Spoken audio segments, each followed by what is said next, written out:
cible. On y est?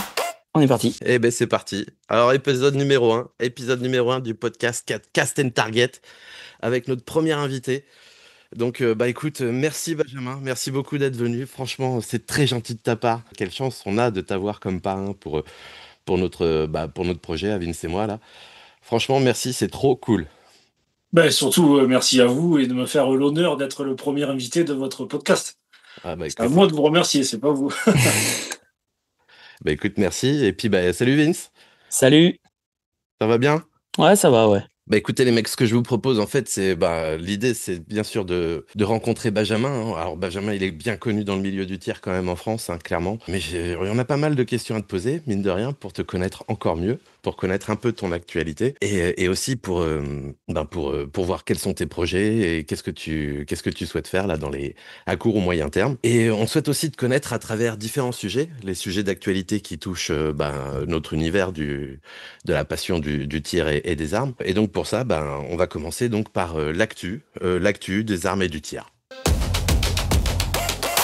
Et du coup, on va commencer l'actu des armes par plutôt une mauvaise nouvelle, puisque comme beaucoup de tireurs maintenant, je pense le savent, le 18 et 20 octobre dernier, il y a eu une intrusion informatique sur la plateforme de gestion ITAC, donc celle qui gère nos licences de tir. Elle a affecté les données personnelles de 274 000 licenciés. Donc c'est pas rien, c'est sans précédent. Je crois que c'est la première fois qu'il y a Ça inclut le numéro de licence, l'état civil, l'adresse postale, et ça c'est là où c'est très très dommageable pour nous, et le numéro de téléphone. Donc la FFTIR précise qu'il n'y a aucune donnée bancaire qui a été volée. Ouais, le problème c'est qu'ils savent faire maintenant l'association tireurs sportifs adresse et donc potentiellement des armes. Voilà, exactement. Donc, je crois que le feuillet vert est affiché sur notre page ITAC, ITAC. certainement. Donc, Tout du à coup, fait. si feuillet vert normalement, il y a catégorie B à la maison, quoi. Donc, du coup, en réaction, la fédération a déconnecté leur serveur immédiatement, ont prévenu les autorités compétentes et ont bien sûr déposé plainte contre X, parce qu'ils ne savent pas qui est l'auteur de ces méfaits. Et ils ont fait un audit complet sur leur infrastructure informatique, voilà, pour essayer de voir d'où vient la faille, je pense, et la réduire à néant. Alors les conséquences, elles sont multiples, c'est qu'on risque d'avoir ce qu'on appelle de l'hameçonnage, du phishing en anglais, pour ceux qui connaissent mieux les termes anglais. Donc c'est de l'email qui va arriver pour essayer de collecter vos données ou de vous demander certaines choses. C'est la plus grosse conséquence de cette attaque informatique. En fait, c'est des cambriolages ciblés, donc qui ont déjà eu lieu, d'après ce qu'on a su. Je vous fais apparaître donc le document qu'on a reçu de la FFTIR cette semaine qui attire notre attention sur le fait que des faux policiers donc se sont présentés chez un particulier pour essayer de lui voler ses armes. Donc élevez votre niveau d'attention, élevez votre niveau de prudence. N'ouvrez pas directement à ceux qui frappent à votre porte. Renseignez-vous, appelez le commissariat si nécessaire. Enfin, le commissariat ou la gendarmerie de l'endroit où vous dépendez. Voilà. Tout à fait, oui. Ne donnez pas les armes comme ça sans aucun justificatif, ni de la préfecture, ni un papier officiel, quoi, que vous auriez d'ailleurs reçu en amont, avant l'arrivée des policiers. Qu'est-ce que t'en penses, Benji? J'en pense que c'est pas terrible tout ça. C'est le champ immatériel, c'est comme ça qu'on l'appelle dans l'armée, hein. Cette façon de pirater, de mettre un peu la zizanie dans les systèmes, c'est pas nouveau, ça existe depuis longtemps. Rappelez-vous, il y a des hôpitaux qui ont été piratés, où les données ont fuité, c'est des banques, mais aujourd'hui c'est le tir. Alors des cambriolages, des actions ciblées sur les tireurs, ça fait longtemps que ça existe. Rappelez-vous, des gens qui sont suivis à la sortie du stand jusqu'à chez eux pour connaître le lieu, leur habitation. Voilà, c'est pas nouveau. C'est avec Internet aujourd'hui, des gangsters un nouvel outil pour pouvoir s'approprier les adresses et maintenant leur atelier numérique des tireurs. C'est pas pour autant que je pense qu'il faut avoir très peur, mais je pense que les tireurs vont devoir être un peu plus vigilants. Ça se produit avec les textos tous les jours où on vous demande de payer une amende, on vous demande... Bon voilà, je pense que c'est un peu rentré dans les mœurs, on est capable de faire le distinguo entre ce qui est vrai et ce qui paraît un peu louche. Et il va falloir faire la même chose maintenant quand on va recevoir des coups de fil de la part de pseudo-gendarmes ou pseudo-policiers. Il va falloir être très prudent. Et maintenant, si vous voyez une colonne d'hommes en noir rentrer chez Oui. vous alors, coopérez parce qu'il est fort probable que ça soit le raid et qu'il soit là pour de vrai. Oui, voilà, c'est a ouais. priori que vous avez fait une bêtise. Voilà. Mais Ouais, non, Vraiment, ouais. il va falloir être plus vigilant qu'avant, oui, c'est sûr. ouais. Ouais, tout à fait. Ouais. Ouais, bon, c'est vrai que quand tu vois la colonne noire d'homme en noir, a priori, tu t'es pas surpris parce que c'est que tu as dû faire quelque chose quand même. Euh, Au-delà de ça, ça leur a aussi permis de voler en fait les licences, parce que maintenant les licences, il y a un QR code dessus pour que nous, par exemple, professionnels de l'armurerie, on peut vérifier si la licence est vraie juste en scannant le QR code. Donc la FFTIR a immédiatement en fait changé tous les QR codes de toutes les licences. Donc ils ont demandé à tout le monde de retélécharger les nouvelles licences, bien sûr de changer tous les mots de passe, et voilà. Donc il y avait le petit effet aussi, ils pouvaient commander des armes potentiellement sur Internet avec les licences de tir. Oui, donc ouais, bah, à la limite, profitons-en pour passer, pour relayer le message. Changez le mot de passe. Changez Oui, tous vos mots de passe. Changez vos mots de passe. Alors, ITAC, si vous y avez accès en tant que staff de stand FFTIR, vous pourriez y avoir accès à ITAC. Faites changer les mots de passe par votre président. Changez, par précaution, j'aurais envie de dire, changez vos mots de passe Eden, ah oui, oui, de toute façon, c'est ce qu'ils préconisent, changez hein. vos mots de passe Oui. SIA, changez, tant qu'à faire, change les mots de Alors passe, normalement, le SIA est et pas pas connecté, touché, ouais, hein, n'est ouais, pas mais bon, connecté logiquement, à on n'était Eden, pas, mais bon. ils étaient pas non plus censés se faire pirater, Oui. voilà. Donc, enfin bon, après, voilà, peut-être que je fais un peu trop de l'acharnement thérapeutique là, peut-être, hein. Mais bon, si vous pouvez changer vos mots de passe sur tout ce qui connecte à votre univers tiers passion, à mon avis, ça peut être une bonne idée quand même, hein. Voilà, c'est juste comme dit Benji, être un peu plus vigilant là pendant quelques temps, je pense. C'est clair. Enfin, même, je pense que ça va durer dans le temps, je pense, ouais. Oui, c'est probable. Mm. Donc l'actualité continue avec bah, très prochainement, là, du 18 au 21 novembre 2025, cette année. Donc le Millipol qui va avoir lieu. C'est un événement qui a lieu tous les 2 ans. C'est au Parc des Expositions Paris Nord Villepinte. Et bon, c'est un salon clairement professionnel, hein, donc tourné pour les forces de l'ordre, les militaires, les forces de sécurité privées et publiques, on va dire. Les petites nouveautés de cette année, c'est de cette 24e édition. Ça va être la sécurité intérieure et les intelligences artificielles. Donc, ils veulent trouver des moyens d'appliquer l'intelligence artificielle à différents aspects des professionnels, comme les enquêtes, la cybersécurité. Là, on On en vient d'en parlait juste parler avant. quelque part. L'identification post-catastrophe ou l'analyse des réseaux criminels. Cette année, il va y avoir aussi une zone de démonstration où les forces comme le GIGN ou le RAID vont pouvoir faire des démonstrations en live. Et ils vont aussi créer une scène de crime immersive. Alors ça, un espace expérientiel mêlant réalité virtuelle augmentée et IA. Et bon, ouais, donc tout ça, Oui, ça va être très très très professionnel. Mais en fait, avec les casques arrivent. avec Et- ouais, la réalité augmentée, en Ah oui, fait, d'accord. vivre des scènes de crime, voire Ok. finalement pour participer et à la formation des gens et à la spécialisation dans certains cas, etc. Ok. Et alors pourquoi est-ce que je vous parle un peu du Millipol aujourd'hui? C'est parce que pour moi, le Millipol, très clairement, c'est un peu comme la Formule 1. Tout ce qui se passe en Formule 1, quelque part, va ensuite découler sur Oui. les voitures de Monsieur Tout-le-Monde. Et je pense que le Millipol, quelque part, est un peu comme la Formule 1, donc quelque chose, ensuite, tout va découler aussi pour les aspects tireurs sportifs civils. Je pense qu'on a tellement de choses à récupérer là-dedans. Et, euh, et puis en plus, ben, le Minipol, toi, j'imagine, Benjamin, que c'est quelque chose qui t'est familier, puisque bon, avec ta carrière, clairement, clairement, c'est un salon qui t'est destiné, entre autres. Ouais, le Millipol, j'y suis allé, alors il y a une dizaine d'années déjà. J'ai l'impression que c'était hier, mais non, c'était déjà il y a une dizaine d'années sur le stand de Cadex où on avait présenté la Cadex Shadow, un 408 chez TAC, là, qui équipe maintenant certaines des unités de chez nous. Mais ce qui est très intéressant dans le Millipol, c'est les rencontres qu'on peut y faire parce qu'on a des gens venus de tous les horizons du monde du tir, et surtout des fabricants ou des grossistes. Et en fait, ce salon, il sert un petit peu de veille technologique. C'est pour ça que les militaires aiment y aller pas mal parce que ça permet de voir les matériels qui pourraient équiper ou être en dotation les unités dans les années qui suivent. Et du coup, il y a un vrai travail de veille technologique, de trouver les pépites un petit peu chez les revendeurs et pouvoir ensuite essayer ces produits et les faire adopter par les administrations. Donc, dans ce domaine de la cyber, de l'AI, comme tu disais, de l'armement léger d'infanterie, de l'armement petit calibre et le tir sportif, c'est vraiment le Midi-Pôle. Et à côté de cet event, en fait, il y a le salon d'Euro Satori qui, lui, présente vraiment le lourd de l'affaire avec les avions de combat, les chars d'assaut, toujours l'armement léger d'infanterie. Mais vraiment, c'est beaucoup plus spécifique au monde de la défense, forces armées. Voilà. Midi-Pôle, c'est voilà, military, police. Et on peut y mettre une petite fenêtre tir sportif quand même, parce qu'il y a beaucoup d'exposants qui, dans le cadre de notre passion du tir de précision, présentent des nouvelles optiques, des nouvelles carabines. Et c'est pour ça que nous, en tant que tireurs, ça nous intéresse, parce qu'on y voit des petits bijoux, notamment chez PGM, qui demain seront sur nos pas de tir pour vivre notre passion. T'as des infos sur PGM?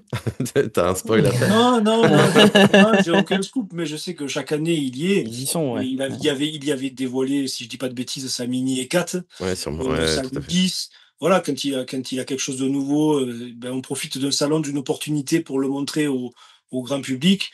Voilà, je prends PGM, mais souvent on y voit Enel, on y a vu Cadex, on voit peut-être des importateurs d'Accuracy. Enfin, voilà, Oui, là, t'as la, la- pas mal de marques d'ailleurs qu'on voit rarement sur les chantiers. Moi, il me semble qu'il y a une dizaine d'années, j'avais vu Atatürk peut-être, Mm. qui présentait ses fusils de précision alors que personne ne connaissait. Et aujourd'hui, on en voit un petit peu sur les pas de tir. Donc, c'est bien de s'intéresser, d'aller un petit peu dans les fonds d'allées, les fonds de couloir, parce qu'il y a des exposants qu'on ne connaît pas, et dire, ah, ce fusil, j'ai vu ça, c'est pas mal. Et puis, quelques années après, vous vous rendez compte que quelqu'un a récupéré la carte et vous le trouvez sur un chantier. Donc, non, c'est super intéressant. Et puis, on est comme des jouets, comme des enfants dans un magasin de jouets, là, Ouais, ouais, Justement, ouais. exactement. chez King Jouet. On se promène, on est capable, même ceux qui ne sont pas sportifs sont capables de faire 10 km d'aller dans la journée, de piétiner sur place. Non, non, c'est un truc à vivre, c'est très sympa. Et moi, je regrette de ne pas pouvoir y aller. Je serais sur un exercice de tir avec les chars en montagne dans la neige. Donc, Ouais. du coup, je ne peux pas monter à Midi-Pôle. Bon, je vais être occupé sainement ailleurs. C'est clair. Mais j'aime bien quand c'est possible aller sur ce genre de salon, Midi-Pôle, Eurosatori, le Shot Show. Là, c'est, Sophie, ça. ouais, Sophine, c'est génial. Là, surtout que tu rencontres que des passionnés en plus la plupart du temps, donc tu fais des très belles rencontres, comme tu disais. Oui, Ouais. c'est ça, ouais. C'est Mm. ça. Faut avoir la petite bouteille d'eau parce qu'on a la bouche sèche Ouais. souvent dans ces Ouais, salons. ouais. Ouais, ouais, non, c'est très sympa. Ouais. Ah ouais, du tir avec des canons en montagne. Ouais, ça fait rêver aussi, ça. En fait, c'est Ah, cool. mais il fait froid, Et il doit faire froid, ouais. plutôt. On parle de quelque part d'effet de cascade, tu sais donc ce genre de salon draine et ensuite en par cascade ça touche tout le monde. Je pense qu'il y a aussi autre chose qui fait ça pour moi, quelque chose qui a tendance à tirer le tir sportif français vers le haut, c'est des événements comme le King. Et Ouais. bon, tu me vois venir là, je fais ma transition là pour tomber, pour qu'on commence à parler de toi en fait, Ouais. puisque entre autres tu organises l'événement du King dans le camp, enfin tu fais partie des organisateurs De du l'équipe CSA. organisatrice. Merci, de l'équipe organisatrice donc du King de Canjuers, donc du King of Two Miles en France de Canjuers et du King of One Mile aussi d'ailleurs. Et en fait, bah, j'aimerais bien bah, finalement que tu te présentes à nous, que tu nous expliques finalement quel est ton cheminement, comment est-ce que tu as commencé le tir longue distance, qu'est-ce qui t'a mis au tir longue distance, est-ce que c'était tes activités en tant que militaire, est-ce que c'était une passion avant, et pour aller jusqu'à le King là que tu es en train de nous préparer pour le mois de mai de l'année prochaine. Franchement, on t'écoute Ah ouais, avec attention. j'espère que vous avez une bonne carte mémoire sur le. Je peux parler longtemps, moi, il va falloir m'arrêter. Mais bon, pour ceux qui regardent et pour qui ma tête est inconnue, Benjamin Gineste, j'ai 43 ans. Je suis militaire de carrière, je suis officier de cavalerie. J'ai commencé ma carrière en tout début 2002. Je me suis engagé au 501e régiment de chars de combat, à la base pour être plongeur d'aide au franchissement, pour faire passer les chars dans les rivières. Et avec le passage de la MX-30 au Leclerc, jeune de deuxième classe, on m'a dit, mais non, mais il n'y a plus de plongeur, tu seras pilote de Charles Leclerc. Garde à vous, reçu, pilote de Charles Leclerc. Très bien, c'est parti pour cette aventure de pilote. Voilà. Donc je me suis retrouvé en 2002 pilote de Charles Leclerc. Ensuite, j'ai été tireur chef de Charles Leclerc. Donc vraiment, j'avais 19, 20 ans, 21 ans, jusqu'au grade de caporal, brigadier dans la cavalerie. Ensuite, je suis parti à Saint-Mexan l'école nationale des sous-officiers d'active, où je suis devenu maréchal des logis, sergent. Et là, j'ai attaqué donc une formation pour être chef de Charles Leclerc. Et j'ai déroulé comme ça un parcours de sous-officier de tous les grades, de sergent, sergent-chef, adjudant, adjudant-chef, jusqu'au concours et au grade des majors. Et j'ai servi dans les fonctions de chef de Charles Leclerc, adjoint des pelotons Leclerc, chef de peloton Leclerc, et ensuite maître de tir des unités de cavalerie blindée. Et comme j'étais un petit peu jeune et que j'avais encore un peu de potentiel dans l'institution militaire, j'ai passé le concours des officiers que j'ai réussi. Et après une scolarité à Saumur, j'ai pris les fonctions dans mon régiment de cœur, au 4e régiment de chasseurs à Gap, dans le job d'officier tir. Donc en fait, avant j'étais maître de tir, maintenant je suis officier tir, donc je connais bien le boulot de mes subordonnés, mes maîtres de tir. Et voilà, je programme et je participe à l'entraînement des unités de mon régiment pour les faire évaluer au tir, que ce soit canon, missile, armement léger d'infanterie. Et je participe à l'instruction activement du régiment. Donc voilà pour ma carrière militaire. Donc j'ai 24 ans de service aujourd'hui. Il ne m'en reste pas autant, mais bien encore 15 ans. Et voilà, je suis fier de ce que j'ai fait dans l'armée. Je suis très fier de servir l'armée. Merci même pour si ça aussi. Merci pour ça. Ouais. les opportunités que j'ai pu avoir pour travailler dans le civil, je ne peux pas m'y résoudre encore parce que je suis attaché à Montreuil, même si on a changé de couleur de camouflage. Je ne sais pas si vous avez vu avec le BME, le bariolé multi-environnement. Je suis pas prêt à lâcher mon treillis. J'aime servir mon pays. C'est une fierté pour moi. Donc voilà, je préfère faire encore ce métier passion, ce métier où les relations humaines sont exceptionnelles. Je dis pas que dans le civil c'est pas le cas, mais nous on n'a pas de notion d'argent. Donc c'est vrai qu'on a des relations qui sont très saines. Et voilà, j'affectionne particulièrement ce métier passion. Voilà. Alors en ce qui concerne le tir sportif maintenant.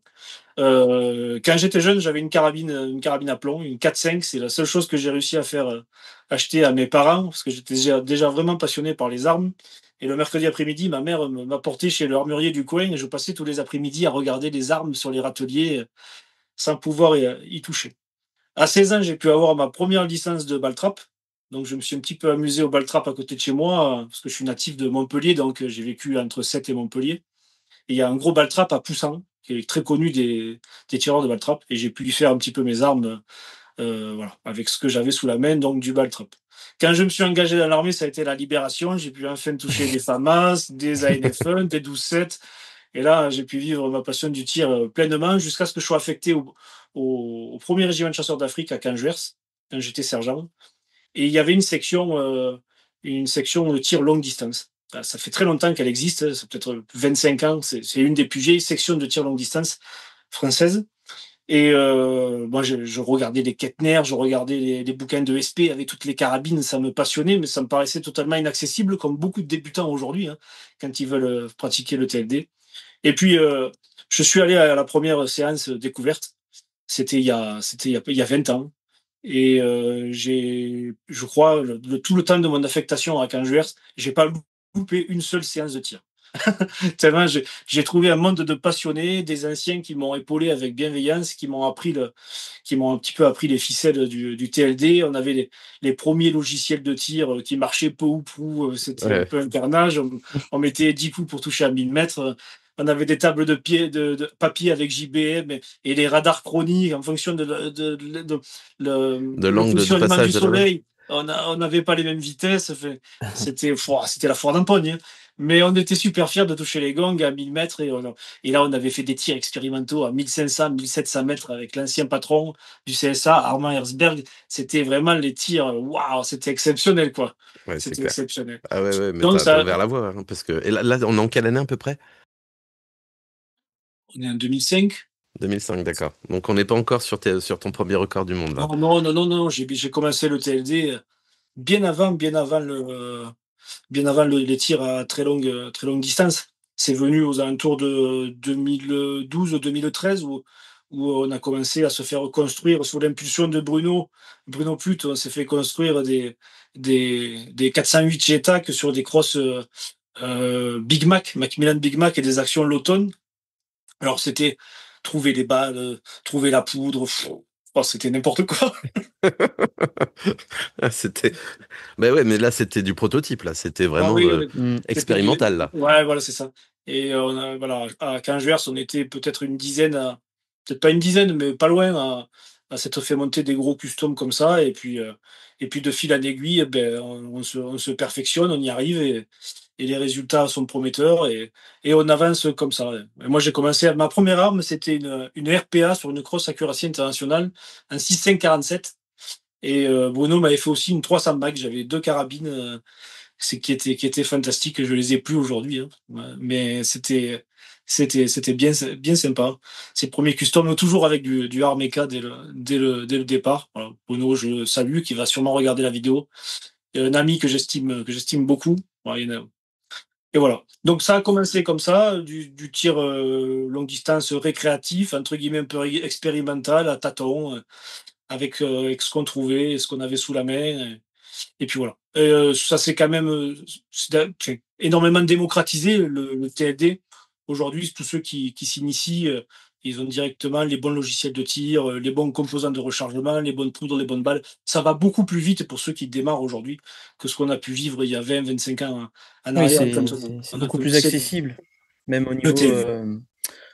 comment dire, du porte-monnaie, c'est aussi beaucoup plus accessible Oui, c'est aujourd'hui beaucoup plus que accessible. ouais. Avant, c'était vraiment des coûts importants, mais c'était une niche parce que des CSA comme Kangers, il y en avait peu, il y en a toujours peu par rapport au nombre de Trop tireurs. peu. Trop peu. Voilà, juste faire un petit, qu'est-ce qu'un CSA? Parce qu'on le sait, mais évidemment, c'est je te peux Ouais, bien mais sûr, c'est bien sûr. pour les personnes qui voilà. Alors un CSA, c'est un club sportif et artistique. C'est à la base, c'est un club dans les régiments ou les garnisons militaires. Ce sont des sections où les militaires et leurs familles peuvent venir avoir des activités récréatives. Donc, dans un CSA, si je prends n'importe quel CSA, on va retrouver, par exemple, s'il y a une piscine, un CSA natation. On va retrouver une section karaté, judo, Jujutsu, ouais, basket. chasse, Ouais, chasse, on va trouver aussi du peinture sur porcelaine pour les femmes d'officiers. Voilà, enfin, de l'airsoft, on peut avoir tout et n'importe quoi dans ces sections. Et ces CSA appartiennent à une fédération. Cette fédération, c'est la fédération des clubs de la défense, en fait. Donc voilà, c'est une vraie fédération et dans chaque camp, dans chaque régiment, il y a un CSA qui propose des multi-activités pour les membres. Et c'est pour ça que souvent les gens ne comprennent pas en disant mais moi j'ai le CSA de la Valbonne à côté de chez moi, le CSA de Chambaran à côté, j'ai fait une demande d'adhésion, je n'ai pas été retenu quand même, je comprends pas. Ben, en fait c'est très simple. C'est comme le comité d'entreprise d'Air France. C'est pas parce que c'est nationalisé que vous pouvez y rentrer pour faire une activité. Ces CSA, ils ont la vocation de d'être en priorité pour les pour les militaires militaires. habitant sur la garnison, enfin, les militaires qui travaillent sur le camp ou le régiment, leur famille, c'est-à-dire leur famille, c'est pas les cousins et les oncles, c'est les enfants et l'épouse ou l'époux pour les féminines. Voilà. Et après, évidemment, il y a des membres par cooptation. On peut parrainer des civils qui ont rien à voir avec le monde de la défense à venir y tirer ou venir faire n'importe quelle activité CSA. Mais l'émulation qu'a pris le tir longue distance fait que quand on a une infrastructure de tir, on est soumis à un régime intérieur, on est soumis à des règles et on ne peut pas aligner, par exemple, 50 tireurs sur une banquette de tir. On ne peut pas avoir un turnover de les gens qui arrivent une heure après l'autre pour tirer. On se rassemble à l'entrée du camp, on a des laissés-passer, les gens rentrent. Si le régime dit il y a 10 tireurs, on peut faire tirer que 10 tireurs simultanément. Il faut bien comprendre qu'on n'a pas la capacité d'accueillir des centaines et des centaines d'adhésions. Rien qu'aujourd'hui, j'ai reçu 3 mails pour adhérer à Kangers. Je suis triste de répondre, je suis désolé, mais on ne peut pas donner suite à votre demande parce qu'en fait, quand on a 100 membres et qu'on a des gens qui sont assidus, tous les week-ends, c'est plein. C'est plein et on est même obligé de limiter les invités, de limiter un nombre de tireurs sur la séance de tir parce qu'on peut pas recevoir tout le monde. C'est juste impossible. Alors, c'est pas du mauvais esprit, c'est pas je paye mes impôts, j'ai le droit d'aller dans un CSA. Oh là, je l'ai entendu ça. Voilà. Non, mais non, mais non, mais non, c'est beaucoup plus. C'est pas si simple que ça. Voilà, ce sont des infrastructures militaires. Tous les gens qui y rentrent sont étudiés aussi au niveau sécurité pour voir s'ils posent pas Bien sûr. On parle de, quand même, on parle quand même de soucis. Oui, c'est de sérieux. civils C'est ça. armés sur un camp militaire, quoi. On parle quand Oui, même de voilà. ça. Donc, Dans le militaire, il se passe des choses. On peut pas laisser rentrer n'importe qui. mm, mm. Donc, du coup, non, c'est quand même très encadré et on peut pas donner satisfaction à tout le monde. Je le regrette et j'en suis vraiment désolé. Mais malheureusement, c'est la loi, c'est comme ça. On est intransigeant là-dessus et on le sera, même si on comprend bien que nos CSA font rêver les tireurs. Bah, c'est clair. Enfin, les CSA, c'est un peu surtout celui de Cangeverse, hein, clairement. Moi, j'ai tendance à dire que c'est la mecque du tir, Cangeverse. C'est les distances. Si je connais un seul autre endroit où on peut tirer à telle distance, mais voilà, c'est très rare comme camp et comme capacité, notamment en termes de distance. On peut 3 km 2 quand même, hein. Ouais. C'est pas rien, quoi. D'ailleurs, je connais quelqu'un qui a tiré encore plus loin là-bas, à 4 km 150, il me semble. Ouais. On va revenir dessus. J'en ai Mais vaguement entendu parler. Ouais. ouais, c'est clair. Il me semble qu'on a tous la photo à la maison, je crois. C'est ça. Mais c'est intéressant parce que si on parle de ces tirs-là, ça va me permettre de vous expliquer d'où vient le King et pourquoi les compétitions de LR sont arrivées en France. Voilà, je pourrais vous faire une belle transition Mais après ça. écoute, à la limite, on te suit, mais ouais, clairement, pour les CSA, c'est un Graal, on est d'accord, c'est rare, et c'est quand on a la possibilité d'aller s'entraîner dans un CSA, c'est précieux. Alors, je fais juste une aparté, s'il te plaît, parce que tu dis c'est rare. La Fédération des clubs de la défense, aujourd'hui, il y a plus de 6000 licenciés pour l'activité du tir longue distance. Ça fait, hein. Ça On en C'est n'a quand fait, même pas ouais. beaucoup, ouais. l'impression, Ouais, mais ça relativise, ouais, c'est vrai. on n'a pas 6000 compétiteurs de TLD Non. en France. Mais pourtant, on a 6000 membres. Et le tir à la FCD, c'est la deuxième plus grosse activité. Après la natation. C'est une licence La que tu natation. prends en plus de la FFT, on est d'accord? Oui, oui, c'est en plus de la FF tir. Alors, Voilà. avec le fait que certains CSA sont aussi affiliés à la Fédération française de tir, ce qui est le cas par exemple de Canvers. C'est un club D'accord. de tir. Ok. Et pour accéder à un CSA, on est obligé d'avoir la licence FF tir. Ou pas? Alors, non, on peut avoir. Enfin, oui, il faut avoir la licence FF tir dans un club si on veut pratiquer le tir. Voilà, c'est ça. Voilà. Mais certains CSA sont affiliés à la fédération, donc la section peut donner la carte FF tir Ok, avec voilà. avec ce club. C'était ça que je voulais juste un petit peu Ouais. Et du préciser. coup, on profite de ta transition, ok? Alors, comment sont arrivées les compétitions de LR en France? Alors, comment parce que tu as parlé de ces tirs à Ouais, 3695 mètres en 2015 et 4150. En vrai, il y avait plus, hein, mais on a retiré un peu vers le bas, mais il y avait 4160 mètres, quelque chose comme ça. Et puis, il y a l'effet de Coriolis qui rentre aussi en compte dans cette affaire. Bref, bon, on va rester sympa. 4150 mètres. Bon, ça a été vraiment des expériences. On a mis des années à pas y arriver, à aboutir, à mettre au point le système de rail pinté. Ça a été, vous avez vu un peu qui faisait Oui. 4 ouais. degrés d'inclinaison parce qu'il n'y avait Non, pas mais encore le système de ton prisme, de appui joue, Charlie. il est On a délirant, pu ton jouer, il appui était joue. énorme, ouais. Non, mais c'était une séance égale un Doliprane parce que se briser les cervicales, c'était vraiment très compliqué. C'était voilà, pas du tout ergonomique et pour tirer plus loin que ce qu'on a fait nous, il n'y avait pas le choix, il fallait inventer un autre système et c'est là qu'est né le premier Charlie Tarak. Voilà. Ouais. Donc c'est pour ça que ces tirs, ils n'ont pas de sens en vrai. Oui, tirer à 4 km. Oui, il y en a une qui va toucher. Finalement, le ratio, il a été quand même assez bon sur notre tir à nous. Sur 10 coups, Oui. on a touché 3 fois. Ça, comme dit Sylvain régulièrement, ça n'a jamais été fait encore. Voilà. C'est vrai. Ça, Ouais. voilà. Suite à ça, on est allé aux États-Unis, on a proposé des chartes, des règlements, des choses vraiment qui encadrent l'activité. Ça a été validé, ça a très bien fonctionné. Mais quand les records sont repassés du côté ouest de l'Atlantique, tout est retombé à l'eau. Donc, face à ce constat, on dit OK, le LR, c'est super important parce que finalement, on se rend compte que derrière, ça fait progresser le matériel. ça fait progresser le matériel, et c'est de la vieille technologie, qu'on parlait du millipole. Ça fait progresser les balles, ça fait progresser les canons, ça fait progresser les optiques, les systèmes pour aller plus loin. Voilà, tout progresse, un peu comme en Formule 1 et ce qu'on retrouve dans le domaine de l'automobile, pour faire une comparaison à ce que tu disais tout à l'heure. Donc rien que pour ça, le tir, il est pour moi intéressant. Face au constat des tirs partout, un peu partout, enfin voilà, tous ces tirs à travers le monde à longue distance, un peu de façon erratique, on a dit: «Qu'est-ce qu'on peut faire aujourd'hui pour, faire en sorte que l'ELR soit une fête?» Bon, j'ai pris mon petit téléphone et j'avais trouvé un gars sur Alors internet qui attends, s'appelait, oui, excuse-moi, ouais, je t'en prie. juste pour démocratiser ELR, on parle d'ELR, Extreme Long Extreme long Range. range. Oui. Et donc, je te laisse faire la définition par rapport au TLD. OK. Bon, alors ça, c'est pareil, c'est une définition qui est très, Oui, qui est on peut entre la nous, prendre un peu enfin, d'un, qui est, ouais, c'est très flou parce que je vais expliquer pourquoi, mais pour du calibre standard, on va dire que de 0 à 300, on fait de la courte distance, de 300 à 600, on fait de la moyenne distance, de 600 à 1200, on fait du longue distance, et au-delà de 1200 mètres, on fait de l'ELR. Voilà. Ça, c'est la définition qu'on pourrait donner, classique lambda. qui est admise Maintenant, par si tout vous le me monde, dites, ouais. je fais 400 mètres ou 500 mètres avec ma veine de long rifle, on est déjà dans le monde de l'ELR. Oui, Pour par ça rapport au qu'il calibre, faut, quoi. voilà, si je tire à 1000 mètres avec un 375 JTAC, je fais pas encore vraiment du TLD ELR.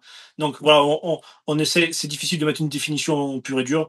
On essaye de gabariser le calibre et ce qu'on a comme capacité de tir, et on le fixe ensuite dans une mention. Mais le LR, pour rester raisonnable, c'est le King of Two Mile. Voilà, c'est, on attaque à 1004, on finit à 2 miles.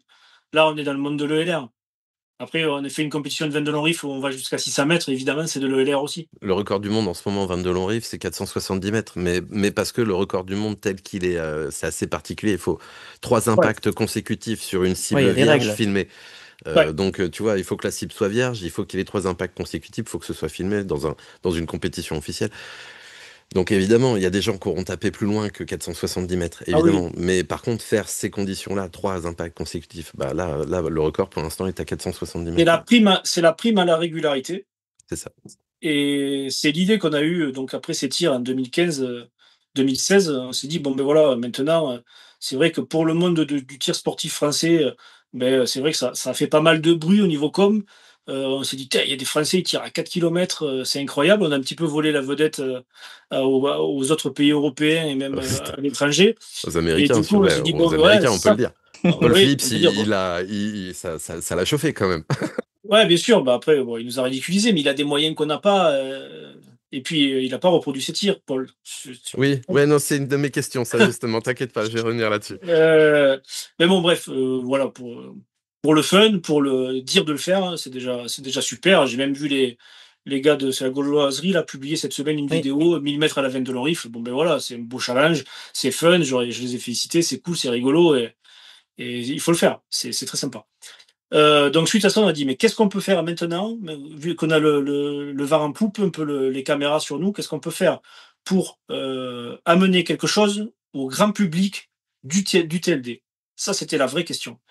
Donc moi, j'ai pris mon téléphone et puis, j'avais rencontré au SHOT Show à Las Vegas, Eduardo. C'était le président Eduardo Avril de Fontcuberta, qui est le président de l'association, Point 50, voilà, à Raton. Et du coup, j'y ai écrit, et je dis: «Voilà, j'ai fait un tir à 4 millimètres». Il me dit: «Félicitations, c'est bien, tant mieux». J'ai dit: «Mais OK, Merci, Eduardo. ça c'est pour info, c'est juste pour te dire qu'on fait de l'ELR en France». Voilà, maintenant, tu as une licence qu'on voit un petit peu aux États-Unis, depuis des années.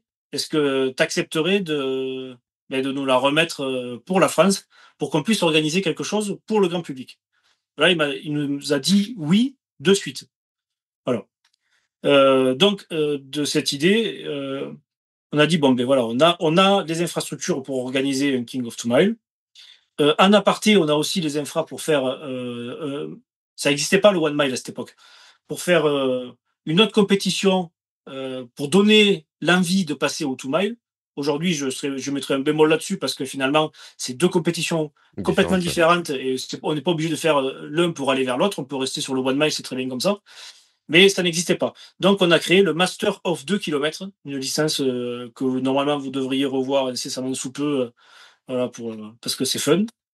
Et donc, ça a été la première édition, elle a été réalisée en 2018 ou 2019?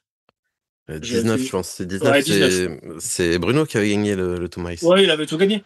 Ouais, Ouais. il avait tout cassé. Il avait tout gagné. Voilà. Donc, voilà. Bon, c'est vrai que les cangeurs les tireurs de cangeurs, c'était à la fête parce que, alors, c'est pas spécialement nos zones d'entraînement, mais parce que ce sont des tireurs gâtés pourris qui bénéficient d'infrastructures exceptionnelles. Donc, il y avait peut-être un petit avantage technique. Donc, les gens de cangeurs, c'était quand même très à la fête.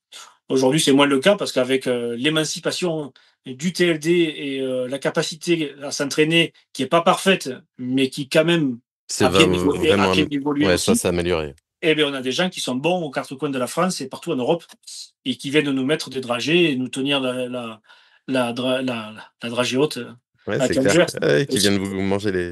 Ouais, Ouais, mais tout à tant mieux, fait. tant mieux, tant mieux. La compétition, c'est fait pour ça. Il faut que ça change, il faut que ça tourne, il faut que ça évolue. Faut que ça émule, Voilà. ouais, faut que ça émule. Ouais. Mm, mm. Mais voilà, l'idée de la compétition, c'est ça, c'est se dire, on fait du TLD entre nous, c'est cool. Maintenant, qu'est-ce qu'on a à notre portée pour réussir à faire en sorte que n'importe qui, toujours pareil, avec un bémol, parce qu'on peut pas prendre tout le monde, mais la plupart des gens qui veulent s'inscrire puissent venir et se tester à la fameuse adage d'Eduardo, comme un prove it, parce que je peux dire sur Internet que j'ai tiré à 2500 mètres avec ma veine de long riff. Ok, mais le jour où il y a une compétition de veine de long riff, il faut y être pour montrer qu'on est un ténor. Voilà, ou un ténor un jour et moins bon le lendemain, peu importe. Mais qu'on est présent et qu'on sait faire. Voilà, c'était tout, c'était l'idée. Et depuis 2019, je pense que l'idée a séduit. Bah, carrément, ouais, Et avec. aujourd'hui, de Ah par ouais, les capacités d'accueil, on est obligé de limiter à une centaine de participants au One Mile, 130 cette année, mais peut-être moins l'année prochaine. Et pareil, une centaine au King of Two Mile pour réussir à gérer le flot des véhicules, le fait que ce soit un camp militaire, pour réussir à faire en sorte que tout le monde puisse passer ou repasser dans des cas exceptionnels, parce que c'est quand même un sport d'extérieur, on est soumis à la météo et voilà, il faut laisser quand même une petite marge de manœuvre en cas de problème.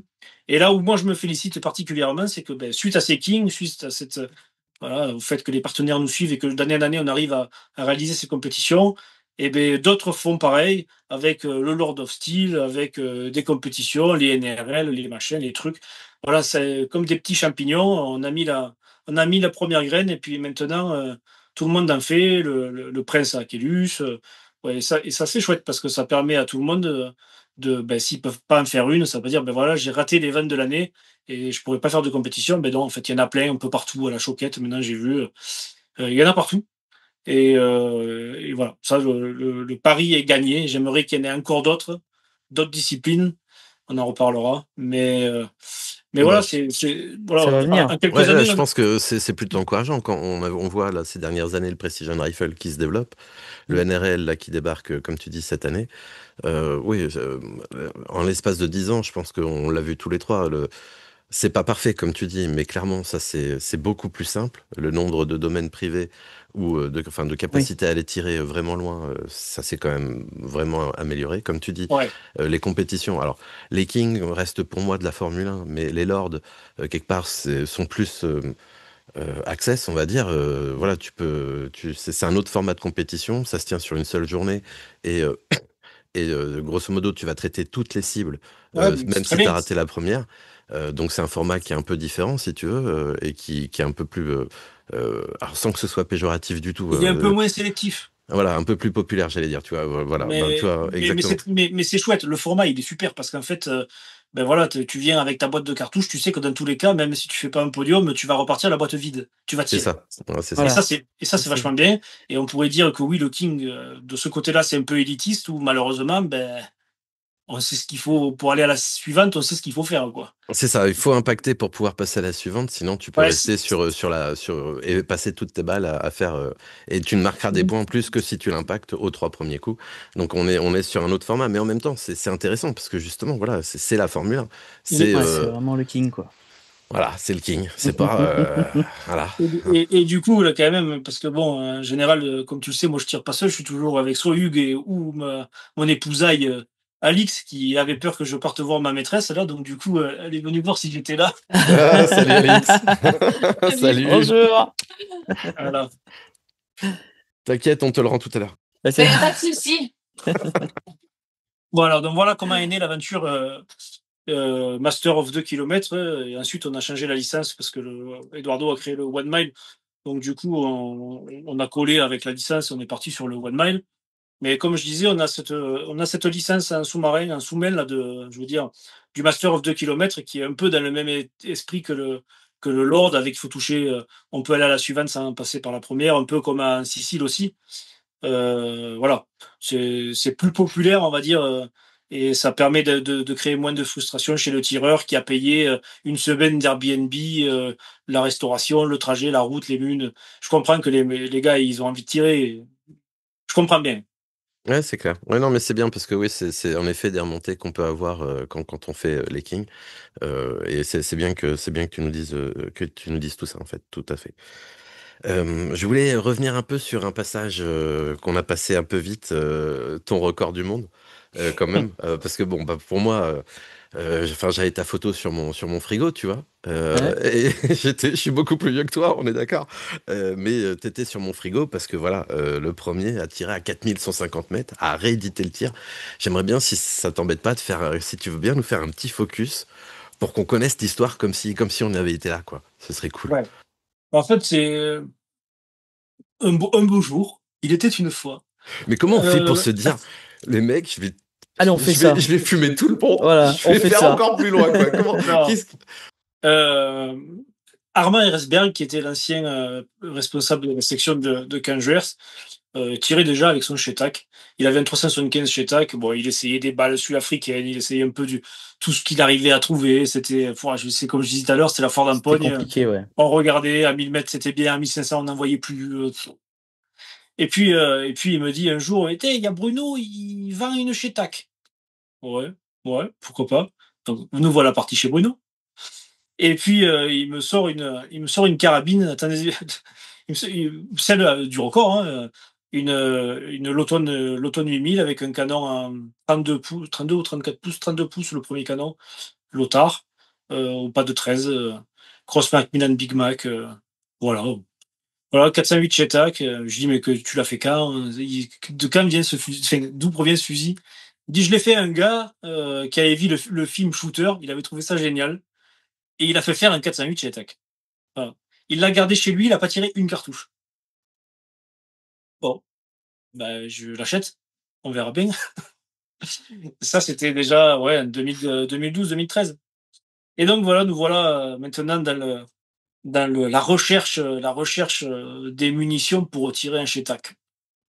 Alors, les étuis, on arrive à en trouver. C'était quelle marque? Les étuis Chetak, tout simplement. Et ensuite, on a eu des Bertram, à peu près à la même période. Donc, des étuis Chetak, notre bonne vieille 570 au final, après tous les essais possibles et inimaginables. Et puis, ouais, on a tout faire, pour ouais, celle que trouver tu des draines balles. partout, quoi. Trouver des balles. Et là, on trouve voilà, vraiment dans les essais initiaux du 408 Chetak aux États-Unis, la balle qui volait bien, c'était la Lost River. Des petites boîtes bleues, je me rappelle. Et du coup, me voilà en quête de trouver tout le stock de Lost River possible et inimaginable sur Terre. En France. Ouais, aux États-Unis, partout, tous les frustrés qui n'avaient pas réussi à les faire marcher, les mythos qui avaient acheté des 408 mais qui ne pouvaient pas tirer avec. Bref, je récupère tout ce que je peux en Lost River. Et c'est avec cette balle-là qu'on a tiré à 3007 et 4150 mètres. Malgré que pendant ce temps-là, des Français, des usineurs avaient essayé de profiler et d'usiner des balles, mais ça fonctionnait pas du tout. Il y avait que la Lost River et son fameux balanced flight. Le fait qu'un subsonique, elle vole aussi bien qu'un supersonique. Ouais. C'était une spécificité de cette balle-là. Et du coup, bon voilà, on arrive à trouver des balles, on arrive à trouver des étuis, de la poudre. Nous voilà sur le pas de tir de Lagne, comme le pas de tir du King of Two Mile, à faire les premiers essais à 2000 mètres. Ensuite, un beau jour, on arrive à faire encore trouver un rail panté, une lunette avec plus d'élévation. Et on se dit, en contre-visée, on devrait arriver à faire 2500 mètres. Et la cible, à l'époque, c'était une cible mécaforme, une cible char en aluminium de 2 mètres sur 2 mètres. Quand même. Ouais, quand même. 2 mètres sur 2 mètres. Et fin 2013, j'arrive à impacter 4 fois sur 5 cette cible-là à 2500 mètres. Alors, tomber de la nuit, c'est toujours à peu près les mêmes. le même scénario, hein, l'été, c'est l'été, on va Le dire du vent, mois de juin au mois d'octobre, le vent quand se calme. voilà, les jours sont plus longs, le vent se calme à la tombée du soleil, le vent est souvent le soleil est souvent dans le dos, du coup, voilà, c'est quand même assez sympa. Et on arrive comme ça à toucher à 2 500 mètres, bien. Du coup, on se dit, prometteur cette affaire. Quelques mois après, on fait la même chose à 2 700 mètres. Et l'été suivant, on fait 3 000 mètres. Pareil, je fais 4 sur 5 à 3 000 mètres sur une cible de 2 mètres sur 2 mètres. Et nous voilà maintenant à la fin du pas de tir de Lagne, et il n'y a plus rien après. Bon, que fait-on? Là, étant militaire, je vois avec les autorités du camp pour réussir à activer notre champ de tir qui normalement est dédié aux hélicoptères de combat et à l'artillerie. Donc avec vraiment une profondeur d'observation de plus de 11 kilomètres. Et on me prête une lunette Vortex avec à l'époque, je crois, 35 000 d'élévation. Et un ami, Fabrice de Toulon, qui est un orfèvre de ses doigts, m'usine un premier rail panté qui était fixe, mais déjà bien haut et bien anguleux, on va dire. Et on essaie à 2 reprises de faire un tir à 3 700 mètres. La première a été infructueuse parce qu'il y avait encore un peu de vent. Et du vent à cette distance, bon, ben c'est pas possible en fait. Donc du coup, premier essai raté, on revient 15 jours après. J'avais 3 ou 4 spotters, euh, avec un spotter en chef. On n'avait pas encore de système de recopie de caméra, donc il fallait aller à la cible quand on pensait qu'on était approximativement aux abords de la cible. On avait mis des piquets tous les mètres autour de la cible pour, même si on avait des réticules à 1000 rad déjà à cette époque, mais pour avoir une vision plus claire, parce qu'en fait, avec l'angle, avec L'estimation des distances, ouais. ouais, avec c'est ça, puis peu le mirage, même si, les conditions météo étaient parfaites, il y a toujours quand même un décalage entre l'air et le sol en termes de température. Donc, on a un petit peu une optique qui peut être un peu laiteuse ou avec un peu d'aberration. Et donc du coup, on avait mis ces repères sur le terrain. On avait maximisé le nombre de spotters. Et la première fois, ça a fonctionné comme ça. Et on a été rapidement en cible. Mais on s'était arrêté, je crois, à 2 impacts. Pareil, sur une série de 10 coups. Série de 10 coups. Pour pouvoir faire ce tir, on l'avait fait en été. Patrick, qui est le président du club aujourd'hui, c'est lui qui Patrick avait Coppens. confectionné la cible. Lui aussi, qui est très manuel. Il avait fait la cible avec les haubans, les câbles, les machins. Enfin, au niveau logistique, on s'était occupé de rien, c'était chouette. Il s'était occupé de tout ça. Et il avait fallu attendre vraiment que le soleil passe dans notre dos, que le vent s'arrête, qu'on ait la même température d'air que du sol pour avoir la meilleure visibilité possible. Et je voyais mon canon, évidemment, au bout dans ma Avec, lunette. avec la Et j'ai pente que tu avais, forcément, ouais, tu c'est l'avais. ça. Et du coup, il y avait toujours un ratio à trouver entre je vois ma cible et je peux viser. Et le ratio, c'était grossissement 17. D'accord. Voilà. D'accord. Et beaucoup me posent la question, mais je vous assure qu'à 3-4 km sur 17, on est capable de se centrer au milieu d'une cible qui fait 1,60 m, fait la minute d'angle à peu près à la distance. C'est largement réalisable. Maintenant, vous le feriez le matin ou à 14 heures, c'est juste impossible. Il faut voilà, cumuler pas mal de conditions climatiques pour, euh, pour pouvoir y arriver. Je comprends. Voilà, c'était un peu l'expérience.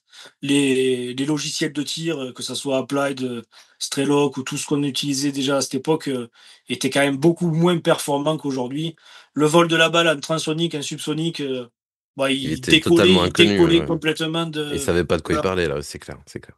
En fait, voilà, ce qui permet de réussir un tir comme ça, en plus de l'arme, de l'optique, de la munition, du soleil, de la température, c'est les yeux de ceux qui regardent. C'est-à-dire que si eux, ils arrivent à voir quelque chose, on est sauvé, on est capable de corriger et de se rapprocher un maximum de la cible.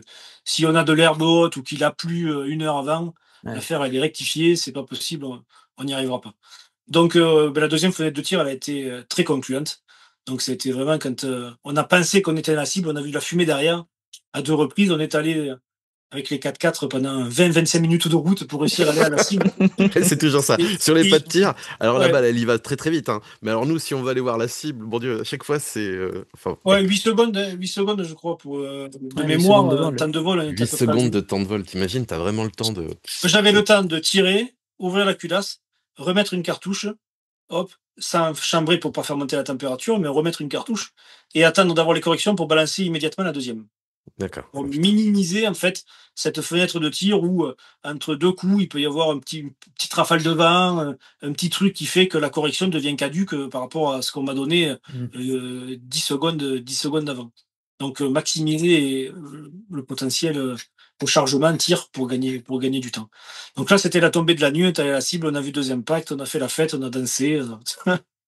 Tu Génial. C'était m'étonnes. génial. Carré, Bah, tu le succès, mais m'étonnes. tu Tirer m'étonnes. Mais toi, t'as été le premier à le 3700 faire. mètres. T'as été le premier, on est d'accord. Ah oui, oui, oui, cette Ouais, distance. c'est incroyable, c'est incroyable. Et on a été les premiers parce que moi j'ai Oui, fait ouais. Monkey Trigger, hein, tu sais. Et c'est, oui, oui, on est Je d'accord. tire, j'en prends plein la Et là, il y tête avait avec le toute une Shetak. équipe derrière, ouais. En plus, tu te Je casses le cou, ouais, me casse le accessoirement. cou. Ouais, ouais, ouais. Non, Mm, mm. c'est les spotters qui ont vu et qui ont fait qui ont fait le taf et toute l'équipe organisatrice autour de nous qui ont aidé à mettre ça en œuvre. Et 4150, on l'a fait l'année d'après. Du coup, il manquait encore beaucoup d'élévation. Et là, on a fait ce système pinté avec un petit peu à l'image du Rectangle aujourd'hui, là, les Ouais. rattaques. Mmh. En fait, nous, on avait des espèces de ronds, des cylindres en métal calibrés, que je rentrais dans des orifices, pour pouvoir arriver à une inclinaison. C'est un peu l'ancêtre de l'air attaque. D'accord. Toujours pareil, j'ai même tiré un grossissement 15. Et là, du coup, pareil, dès la première fois, on a une fenêtre de tir exceptionnelle. Et on a réussi. Donc, je tire mes 10 coups. Dans la caméra, on voit un premier trou, parce qu'on avait une caméra cette fois. On voit un premier trou, et puis je termine ma série pour aller à 10. Et quand on est allé à la cible, il y avait 3 impacts en cible, ce Putain. qui était assez génial. Mais la particularité, voilà, c'est vraiment que les spotters arrivent à voir les premiers et deuxièmes coups, parce que à ces distances-là, on est vite 10-15 mètres à côté de la cible. Hein, Ouais, carrément. voilà, mais bon, on n'était pas loin dès la première, et parce qu'on avait quand même le, le, le, le rétex du 3007. Oui. Donc, on partait pas de zéro. Et on est facilement arrivé à 4150 mètres. Ça s'est fait assez facilement par rapport à 2007, où là, il y a eu tout le 3007 à faire tout le travail vraiment en amont de recherche pour le fusil, pour l'optique, pour le repenté. Parce que bon, c'était qu'il y a 10 ans, mais le TLD il y a 10 ans, enfin, Ouais, on a fait un bond c'était la gigantesque. préhistoire il y a 10 ans, Ouais, comparativement c'est à ce ça. qu'on peut avoir aujourd'hui. Et ça n'existait pas, en fait. C'est simplement, Non. le matériel n'existait pas, quoi.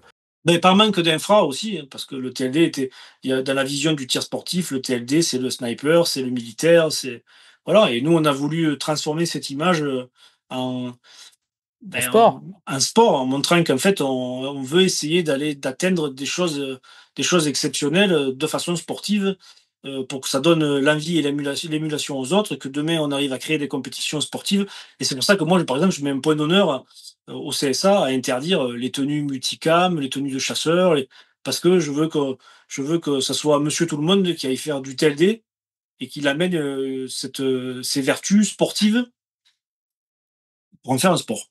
Et arrêter cette association avec le monde militaire, même si de facto, évidemment, faire du tir longue distance sur une cible, un gong ou un militaire en opération, il y a des savoir-faire qui sont les mêmes. Mais là, on parle de sport, on parle de nombre de touches, d'impact, de régularité, de qualité de rechargement, la qualité du spotter, gestion des éléments. Voilà, il y a quelque chose de différent avec un esprit, un dessin sportif. Tout à fait. Mais justement, tu me permets de faire une toute petite digression, justement. Donc là, il y a eu le nouveau règlement de la gestion sportive qui est sorti cette année là de la FFTIR, où dans lequel ils font un focus un peu plus précis justement sur la tenue vestimentaire des tireurs ISSF. D'accord. Donc le tir ISSF, pour rappel, c'est le tir olympique, hein, donc on est sur du pistolet 10 mètres, carabine 10 mètres, ce genre de choses. Donc petit règlement donc qui nous annonce, enfin qui remet à l'ordre du jour le fait que justement, il faut porter des tenues sportives, donc jogging, etc., que par exemple pour les tireurs ou les accompagnateurs pour les paratireurs, le jean est interdit. Alors ça peut faire sourire parce que oui, on pourrait bêtement se dire oui, pourquoi interdire les jeans? Bah, en fait, c'est exactement ce que tu viens de dire pour moi. C'est voilà, Un c'est sport. pour pouvoir véhiculer une image de sport, de sportif, ne pas véhiculer les images de tactical ou de barbouze, quoi, qu'on ne veut clairement pas, oui, qu'on ne veut pas mettre en avant par rapport à notre sport et à nos passions. Et donc, bah, je suis ravi que ce soit aussi repris au sein d'un CSA comme celui de Cangers, où on a aussi le règlement d'ailleurs du tir sportif de vitesse ou du Precision Rifle, où il est clairement interdit. Alors Precision Rifle en dehors de la catégorie militaire justement, mais tous Ouais. les autres en fait ils n'ont pas le droit de porter des vêtements typés militaires, typés camouflage, etc., etc. Ouais. Et je pense que c'est très bien. Il faut que notre sport, que notre passion, il faut pas hésiter à avoir des armes en rouge fluo. Ouais, ça peut paraître ridicule, mais non, c'est un sport. Donc, quand je fais du tennis, ma raquette, elle peut être verte, rose, bleue. Bah, quand je fais du tir longue distance, quelque part, une carabine bleue électrique, je trouve ça magnifique, tu vois, il n'y a pas de Ouais, ouais, problème. non, mais je te suis absolument sur ce fait-là. Après, c'est vrai que, bon, un jean, alors, il y a quand même 2 choses. Il y a ceux qui tirent en couvert et ceux qui tirent en extérieur. Le TLD, ça se pratique souvent, hein, vraiment, sur des camps militaires ou alors, sur des terrains privés, soumis aux 80, à la pluie. Il y a pas spécialement de barnum pour se protéger et c'est vrai que souvent, la réflexion que j'ai eue, c'est: «Oui, mais quand je vais à Decathlon, quand j'achète des vêtements de chasse, c'est fait pour être dehors et aller sous la pluie». Ou alors, moi, j'ai un ensemble Gore-Tex, camouflé parce que ça vaut pas cher et que ça me protège de la pluie. Moi, j'ai déjà eu ce genre de raisonnement et qui s'entend très bien d'ailleurs, parce que c'est vrai que ça permet d'avoir des vêtements pour se protéger des éléments, pour pas trop cher. Mais il faut essayer de passer ce cap et puis d'aller plutôt au rayon randonnée et trouver un truc plus Voilà, tout à fait, approprié, ouais, quoi.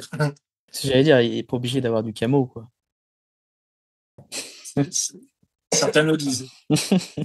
Alors, j'en profite pour te faire parler. Donc, on est en 2016, tu fais donc 3 tirs sur 10 à 4150 mètres. Et alors, l'histoire qui m'a été racontée, hein, c'est que bah, tu as mis la honte intersidérale aux Américains. Merci Benji. Et que forcément, ils ont voulu réagir très très vite. Donc, peu de temps après, finalement, Paul Phillips, qui est très sympathique, hein, je me moque, mais je le trouve vraiment très gentil, c'est un mec super, donc qui, quelques semaines après, et réussit un tir à 6 milliards. C'est ça? Oui. Ouais, Et, il a fait mais 6 milliards et même, non, 6 milliards, c'est le dernier, me semble-t-il. Il y en a eu un ou 2 intermédiaires avant, dans le désert. Oui, oui, Paul, il fait ça avec son équipe et ses sponsors. Il tire un 416 Barrett. Il y a pas de notion de coup tiré, il y a pas de notion de taille de cible, oui, donc voilà, on est sur du c'était à ça que je voulais en venir.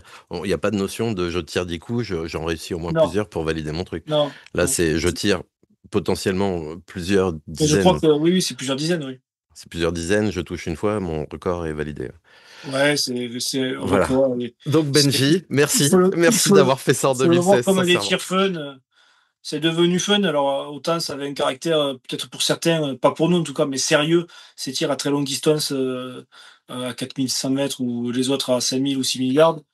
Autant moi je le vois comme une niche, pour vraiment rechercher ce qui va pouvoir être évolué dans le matériel commun du tir longue distance dans les années à venir.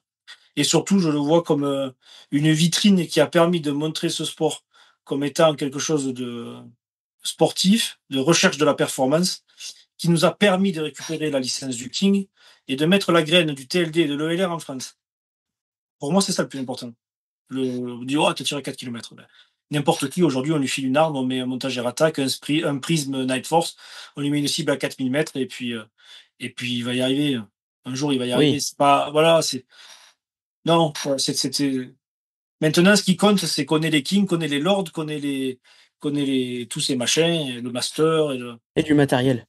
et du matériel, Ouais. voilà, diversifié ou Mmh. avec des possibilités de choix. Et c'est ça qui est cool. C'est C'est ça vrai qui est cool. que moi je me rappelle il y a 10 ans en arrière, bon on s'est connus du coup il y a une dizaine d'années aussi, Benji, je Ouais. crois Ou un et peu plus que ça. tu veux parce que c'était compliqué à l'époque, trouver du matériel, Ouais, c'est compliqué. trouver les douilles, je me rappelle Ah, de c'était le chemin l'arrivée de croix. Hein. ouais, l'arrivée du 6-5 Creedmoor, on avait des carabines, mais on n'avait pas de munitions. Donc pareil, on était obligé Si on de écoute les trouver, nouveaux tireurs, ils se plaignent encore. Hein. Oh, oui, j'arrive pas oui. à trouver des machins. Oh, mon pauvre, si tu savais. Donc ouais, c'est vrai que je pense que tu as été, enfin, vous avez été avec ton équipe et tous ceux qui ont participé à ce record, bah, en fait, les Ouais, c'est précurseurs avec de Angers. tout ça. Ouais. Ouais, c'est l'équipe du CSA de Canger. C'est pas. Mm. Moi, j'ai eu la chance d'être derrière le fusil, mais Oui, oui, tu vois, l'histoire connaît comme un nom, mais non, non, c'est Patrick Coppin, oui. c'est Armand, voilà, c'est tous ces gens-là. Bah écoute, ouais, Donc on peut dire que pour félicitations. l'instant, tu es toujours le recordman du monde par rapport De la triplette. de la triplette. Ouais, c'est Ouais, mais clair. en fait, j'attache Oui, non, aucun mais regard à ces trucs de record, de machin, nous, on est un peu chauvin, tu sais, en France. Ouais, ouais, mais ça m'intéresse pas. Moi, la prime à la régularité, Oui. des tireurs du King, des gens qui sont capables d'être réguliers sur les compétitions par rapport à leur entraînement, même si on sait que c'est un sport très ingrat et que un jour à la fête, un jour à la peine, mais ça n'a pas d'importance. L'important, c'est de faire vivre cette messe-là où les gens viennent et puis on peut échanger, passer un bon moment. Et puis faire vivre notre passion, Mm. c'est ça le plus important. Tout le C'est reste, ça le plus c'est important. accessoire. Mm. Alors du coup, j'en profite, je rebondis. Donc il y a peu de temps, en fait, t'as pris des fonctions au sein de la Fédération des clubs de la défense et également au sein de la FF Tir à travers l'équipe technique nationale pour le tir longue distance, justement. Et bah en fait, ouais, j'aimerais que tu nous exposes un peu euh, qu'est-ce que c'est? Enfin, tu Ok. vois, bon, encore que tu as déjà parlé de la Fédération des clubs de la défense, mais donc, ouais, si tu peux nous exposer quelle est la différence entre les Oui. deux, et puis Euh, finalement, quels sont les projets, qu'est-ce que vous comptez mener d'accord. La première chose, c'est l'équipe technique nationale donc, qui a été créée par Julien Nicolai. Il a cherché à trouver un petit peu des protagonistes de la discipline, des gens, on va dire, crédibles? qui, Ouais, des historiques ouais, et crédibles dans la discipline, ouais, ouais, crédibles complètement. et puis surtout peut-être dotés d'un bon fond. Il y a pas comment dire, de commerciaux ni de gens qui vivent du tir. À proprement dit, du coup, qui font ça avec le cœur et pas pour le portefeuille. Et de dire, voilà, qu'est-ce qu'on peut améliorer. Donc, c'est plutôt un collège qui réfléchit. Et c'est vrai que, bon, je veux dire, avec mon franc-parler, ça traîne un peu la patte, cette affaire. D'accord. Mais c'est créé, on a souvent des discussions. Euh, voilà, un bébé, avant de sortir, il met 9 mois et ça fait déjà plus de 9 mois qu'on discute, C'est mais ça. donc ça va être un véritable monstre ce qui va arriver. Mais, Mais mais justement, voilà, c'est quoi l'objectif déclaré? l'objectif, c'est de fédérer le tir longue distance. C'est-à-dire que moi, quand je vois des infrastructures de tir privées qui accueillent du monde et des tireurs, ben, c'est super, mais moi, j'ai envie que les gens à l'intérieur ils soient assurés. Pourquoi ça se. Je sais pas, moi, je prends un exemple, je prends TLD 40 parce que je les aime bien. Cette équipe, ils ont un truc super safe, bien encadré, ils sont carré béton. Et ben pourquoi ça ne deviendrait pas un club avec tous les avantages d'un club? D'accord, ouais, ouais, bien La sûr. protection, Bien sûr. La voilà. licence et donc l'assurance de la licence quand tu Mais c'est pratiques. ça. Moi, c'est Ouais, bien ça. sûr. C'est pas pour serrer la vis. C'est bien au contraire. C'est pour que les gens soient protégés. Voilà. Et l'idée, c'est ça. Il y a énormément de domaines de terrain privé, certains très safe, d'autres qui le sont moins. Faut appeler un chat un chat. Et du coup, il faut faire vérifier les installations et dire, OK, ben ça c'est super, ce que vous avez fait, c'est super. Bam, ben, vous créez un club et vous êtes protégé. C'est moi, l'idée, c'est ça, quoi. Et après, si vous faites des compétitions, ben, feu patate, tout le monde est protégé. Il y a aucun, enfin, dans ma vision, il n'y a aucune réprimande, il n'y a aucune Ouais, désir et souhait de contraindre qui que ce soit. Ce que je veux, c'est que les gens, n'importe où en France, ils prennent leur voiture, ils vont chez machin, ils savent qu'ils peuvent y aller les yeux fermés et que s'il y a un problème, eh ben, c'est safe. Voilà. Moi, ouais, c'est mon projet, mais c'est vrai que ben, actuellement, la fédération est je sais pas, en discussion. Ça traîne un peu. Mais d'accord, ça bon, avance pas. il faut jamais baisser les bras en fait. Non, ça va Tout est venir. très long et surtout dans les fédérations, c'est pareil dans toutes les fédérations, dans les institutions en général. Ça se fait pas, c'est pas parce qu'on claque des doigts et qu'on dit il faut faire comme ça que ça se fait 6 mois après. C'est souvent malheureusement très très long. Mais ce qu'il faut, c'est des bonnes âmes qui sont prêts à trimer pour ça. Et merci d'avoir À accepté le rôle. s'user, à s'user. Ouais, Ouais. c'est clair. Et Non, du parce qu'en coup, vrai, on fuse, vraiment. Mm. au sein de la Fédération des clubs de la défense, finalement, c'est un peu le même rôle que tu prends chez eux. Ouais, c'est un peu différent. Là, je suis un peu chez moi. La FC, ouais, parce que bon, je suis officier d'active, donc la FCD, ça fonctionne en parallèle de l'institution militaire, hein, parce que ça a vocation à mettre en œuvre des choses pour les militaires. Donc, du coup, j'ai une communication qui est beaucoup plus simple vers le haut, vers les chefs. Et moi, mes projets, c'est de fédérer autour de disciplines communes et qui soient reconnues. On va pas se cacher, moi, c'est le F-class, parce que ça revêt pour moi des valeurs, les valeurs du tir, comme on pourrait l'avoir à la Fédération française de tir, parce que c'est du sport de cible, parce qu'il y a une recherche de la perfection dans le rechargement, comme un bench rest.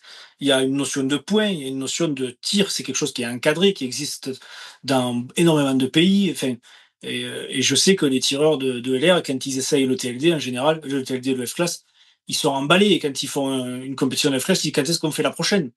Voilà. Et moi, ce que je veux maintenant, c'est que les autres clubs FCD, ils arrêtent de vivre un peu dans leur coin. Et puis, ils disent, t'es, Benja, voilà, le F-Class, ça me cause. On aimerait vraiment en organiser un chez nous. Eh ben, tu vas en organiser un, eh ben, on va t'aider à le faire.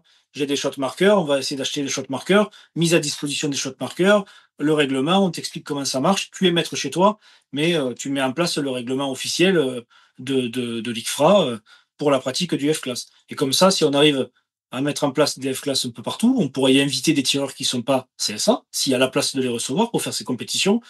Et puis, on aura au sein de la fédération quelque chose une discipline reconnue, vraiment reconnue, qui appartiendra, entre autres, à la FCD. Mais elle appartiendra toujours à l'ICFRA, mais c'est la FCD qui pourra la mettre en œuvre sur ces structures. Voilà. C'est ce que je veux dire, avec l'aide de l'association en France et qui, pour l'instant, a encore la licence du Du F-Class. F-Class, d'accord. Mais bon, en bonne intelligence, on arrivera à faire en sorte que ça matche, il n'y a pas de problème. Alors Donc, là, c'est ça. excuse-moi, j'en profite, je viens de vous illustrer donc tout ce que vient de dire Benji sur le F-Class, parce que le F-Class, en fait, est une activité de tir longue distance ayant un format particulier, en fait. Benji a eu la gentillesse, il y a quelques années, de m'inviter justement à la première compétition qu'il avait organisée de F-Class sur Cangers. Et donc, on en avait fait une vidéo. Donc, bien sûr, je vous invite à aller voir la vidéo. Je vous mets par ici, je vous mets dans un coin l'étiquette pour aller voir la vidéo. Vous saurez tout ce qui est tout ce qu'il y a à savoir sur le F-Class. Ouais, le F-Class, c'est chouette. Et en fait, on me dit, mais ça fait beaucoup de faire du F-Class et en même temps de l'ELR. En fait, c'est ultra complémentaire. Et si vous regardez les tireurs de F-Class qui vont vers le TLD, ils sont souvent très bons. Les Gary Costello, les Molina, tous ces gars-là, parce que il y a une notion de répétitabilité dans les tirs. Il y a une notion vraiment de recherche de la munition parfaite. C'est des gens qui savent tirer. Donc, du coup, ils matchent bien et très vite en ELR. Et je pense que l'inverse est aussi intéressant parce que ça peut montrer aussi que le tireur de gong, eh ben, il tire, même si un gong c'est petit, ben, des fois on est dedans, des fois on n'est pas dedans. Mais faire ça sur une cible de F-class, ça fonctionne absolument pas. Et les points, ils s'écroulent quand on n'est pas dans le V-boule ou dans le 5 au centre de la cible. Donc il y a vraiment une notion de performance extrême dans le F-class qui est très utile et qui se reporte très bien dans le monde du TD et le LR. Ce sont deux sports qui sont complètement complémentaires. Ils sont parfaitement complémentaires. On a vu ça avec mon best friend forever, Hugues, qui est en Angleterre, mais qui ne manquera pas de regarder la vidéo. Les Voilà. bises Hugo aussi, ouais, tout pareil, des Voilà. bises. Qui est en poste en Angleterre, mais vous inquiétez pas, il va bientôt revenir. Mais voilà, donc on a vu ça quand on est allé à Bisley et plusieurs fois en Angleterre pour faire des compétitions de F-Class. On a trouvé le format génial et on s'est dit, mais les tireurs français, quand ils vont goûter à ça, ils vont adorer. Et voilà, quand tu es venu, tu as vu les Grave, autres compétitions. l'esprit est génial. J'aime beaucoup l'esprit, justement, tu vois, Voilà, on se serre la main avant le match, après le match, on se félicite au V-Boule. C'est voilà, c'est très classe, c'est c'est ça. Ouais, c'est très très anglais, fair très play, british, exactement. très fair play. Et moi, vraiment, je veux que le TLD ça devienne comme ça parce qu'au début, ça a été un peu une guerre de clochers, tel club, tel machin, et truc. Et puis voilà, il faut ramener le sport au centre du jeu. Et c'est ça le plus important. Et c'est un sport qui, ma foi, pourrait bien se développer sur les infra militaires où on a beaucoup de champs de tir techniques tout plat avec des distances vraiment étalonné, où on peut allonger pas mal de tireurs, voilà, tout est fait pour activer le F-Class. Donc j'aimerais, voilà, je vais essayer de proposer au club de commencer doucement net à s'y mettre et à essayer au moins, et peut-être à accrocher, pour ceux qui ont envie, au moins aider au développement de cette discipline. Et après, le deuxième chantier, ça sera pour les calibres, pour toutes les restrictions qu'il peut y avoir, essayer de faire changer les mentalités. Et je parle des inframilitaires. C'est mon deuxième chantier, essayer de faire en sorte que les choses évoluent. Mais ça, je rentre pas dans les détails ici. Mais voilà, il y a quand même quelques chantiers. Ouais, ça devrait encore bien me poncer. Sans oublier Patrick Copain, qui lui va bien me poncer pour le King, là. Et quand il va regarder la vidéo, il va être mort de rien. Ouais, c'est clair. J'imagine que là, vous n'allez pas tarder à vous y mettre pour commencer Ouais, à ça y est, là. préparer l'organisation de l'événement de l'année prochaine. D'ailleurs, si vous voulez être sponsor, si ceux qui regardent, Oui, d'ailleurs, ouais, faut tout à fait. m'appeler. N'hésitez pas, ouais, On on recherche mettra. toujours, et les bénéfices sont toujours reversés aux associations caritatives des armées. Voilà. Ok. Vous ferez le bien aussi. Exactement, exactement. Donc ouais, j'en ai profité. Là, je vous ai montré où est-ce qu'on peut faire des dons, donc, justement pour en fait, l'idée c'est tous les personnels blessés, c'est pour aider la famille des personnels qui ont été blessés ou qui malheureusement, voilà, c'était plus dramatique. Donc oui, si vous avez envie de faire un don, n'hésitez pas. Merci. Bon, allez, super présentation. Merci Benji pour tous ces détails. On garde encore un petit peu de temps pour éventuellement te reposer des questions si on a d'autres questions qui nous viennent d'ici tout à l'heure. Mais là, j'aimerais profiter de ton expérience pour faire un espèce de comparo sur les chronographes. Donc, une des données très importantes pour les tireurs à longue distance et enfin pour les tireurs de précision, c'est la vitesse de leur projectile. Primordial. Primordial. Et donc, je dirais que ces 5 dernières années, tu me corriges si tu veux, je dirais que ces 5 dernières années, on commence à avoir du matériel de plus en plus performant et de plus en plus accessible, justement de la prise de vitesse, en fait. Et, euh, et donc là, je te propose, j'ai pris ce que je pense être les 4 meilleurs et les 4 plus récents chronographes. Et j'aimerais bien en fait savoir un peu, parce que je sais aussi que tu as fait une super vidéo sur ta chaîne. D'ailleurs, j'ai oublié de parler de ça, donc la chaîne Ballistic 05 sur YouTube, où tu faisais des vidéos, notamment des vidéos de tests de Ouais, matériel. je faisais Et, comme alors j'ai eu beaucoup de questions, et c'est fait partie des Ouais. questions que je vais te poser tout à l'heure, sur savoir est-ce que tu vas reprendre et est-ce que tu vas reprendre les cours aussi. Mais pour l'instant, revenons au matériel, ne digressons pas trop. Et donc, alors je vous mets à l'écran les 4 chronographes que j'ai sélectionnés. Donc c'est le Garmin Xero C1, le FX True Ballistic, le Speed Tracker Mark 4 qui s'appelait avant, j'ai oublié, Bullet mais Seeker. Bullet ouais, Seeker. le Bullet Seeker, mais qui s'appelle maintenant le Speed Tracker, et le Labradar Helix, donc qui est la suite du Labradar Orange bien connu qu'on avait il y a encore quelques années et qui était à peu près la seule solution sérieuse pour prendre des vitesses. Et donc, ces 4 nouveaux produits qui sont venus sur le marché et qui ont à peu près tout défoncé, parce que grosso modo, on est quasiment sur un tarif divisé par 2 par rapport à ce qu'on avait 5-6 ans auparavant. Et alors, comme je sais que tu as eu la chance de pouvoir en essayer au moins la plupart des 4 que j'ai Ouais, cités, tous. tous, hein, je pense, ouais, si tu pouvais nous faire un petit retour sur ce que tu en penses, j'avoue que ça m'intéresse Ouais, énormément. pas de problème. Le premier qui a été un petit peu, évidemment révolutionnaire, c'était le gros carré orange, le Labradar classique. Bon, voilà, je pense que lui, c'est pareil, il a fait son temps. Voilà, il est un peu has-been comparé à ce qui se vend aujourd'hui, ce qui est Ouais, disponible. on avait des difficultés de mise en place, Ouais, fallait c'est ça, vraiment des fois, ça l'axer par prenait. rapport à la cible. C'est ça. Comme, voilà. Et on va pas parler de ce qu'il y avait avant, c'était pire. Du coup, la première bonne révolution, ça a quand même été le Bullet Seeker. Bullet Seeker Speed Tracker. Alors, le problème, c'est avantage, inconvénient, il faut être très méticuleux dans la mise en place. Extrêmement méticuleux, un peu comme le Labrador, mais je dirais le cône est encore plus fermé, ce qui permet de pas prendre les voisins. Mais le top, c'est vraiment de l'avoir sur l'arme, ou si on le met sur un trépied, il faut être méticuleux de la mise en place. Et bon nombre de nos camarades tireurs ne sont pas très méticuleux. Voilà. D'accord. Donc, ça marche pas. Ça Ça marche ne pas, ça marche prend pas. pas les Oh, mais non, vitesses. ça marche pas. Et Mais J'ai si, j'ai ça marche souvenir très de bien. ça, C'est juste, Sylvain. il faut être un petit peu plus. Ah si, voilà. Oui, bah Mais alors bon, j'ai fait une présentation, j'en ai pas fait beaucoup de présentations, bah c'est la seule que j'ai faite d'ailleurs sur les chronographes, et c'est pareil, j'ai eu droit, ça marche pas, ça marche pas. ouais, ça marche Alors pas. Alors, que, je les ai alors, tous lus, ça marche très bien, mais il faut être méticuleux. Et des fois, même moi, ça m'énervait. Voilà, le Bluetooth, le machin, ça m'énervait. Je comprends alors le gars qui veut vite prendre ses vitesses, qui met ça comme ça, non, ça marche pas. non, Voilà. Bon, moi j'ai la sinon, chance de pouvoir le fixer à ma carabine, donc ça a hmm, toujours marché. Ouais, mais, et c'est vrai que du coup, véracité des vitesses, super. On l'a vu dans les vidéos, véracité des vitesses, ça dit vraiment que les bonnes vitesses. Super produit. Mais il faut être très méticuleux. Ensuite, bah, évidemment, parce qu'il y a, ensuite, il y a eu le modèle, le, mince, la, bah, d'abord, le, le FX True balistique, non? le FX True. Le FX True, c'est un labradar plus facile à utiliser. Ok. Voilà, c'est-à-dire que lui, il prend aussi facilement toutes les vitesses, que ça soit de la 22, que ça soit du gros calibre. Si il n'est pas bien positionné par rapport à la cible, il donne quand même des vitesses. Attention, par contre, si vous avez un autre radar, vous verrez que vous avez des écarts de vitesse. Donc il donne des vitesses, mais c'est pas forcément des vitesses parfaites. Il faut quand même être méticuleux. C'est pas parce qu'un radar vous donne des vitesses que c'est forcément la bonne vitesse en fonction de comment il est installé à côté du fusil. Donc voilà, il est très bien, mais aujourd'hui, ben, un peu encombrant. Il faut une grosse boîte. On devient, ouais, maintenant, on pète dans la soie. Bah, t'as vu, Ah, quand tu vois la taille des autres, des trois autres, c'est vrai que c'est ça. forcément celui-ci, Ouais. il paraît Après, être il y a une autre balèze. amie, le Garmin Zero. Tout Bon, à fait. lui, il a pas de défaut. Mis à part que quand on fait des mises à jour, des fois, il pète les plombs. Il nous met des inscriptions bizarres. Voilà, il faut le repasser en anglais, le repasser en français. Des fois, voilà, il fait des trucs un peu space. Et il est pas garanti pour être monté sur une arme et absorber le recul.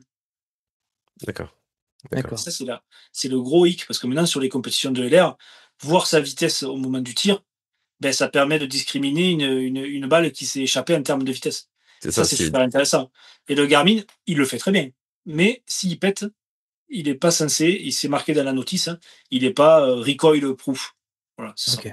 D'accord, d'accord. Ce qui n'est pas le cas du Garmin LX, du Labradar LX, qui est lui un acier beaucoup plus lourd, enfin un alu qui voilà, qui qualitativement d'aspect beaucoup plus soigné, qui peut se monter sur une arme, qui est fait pour.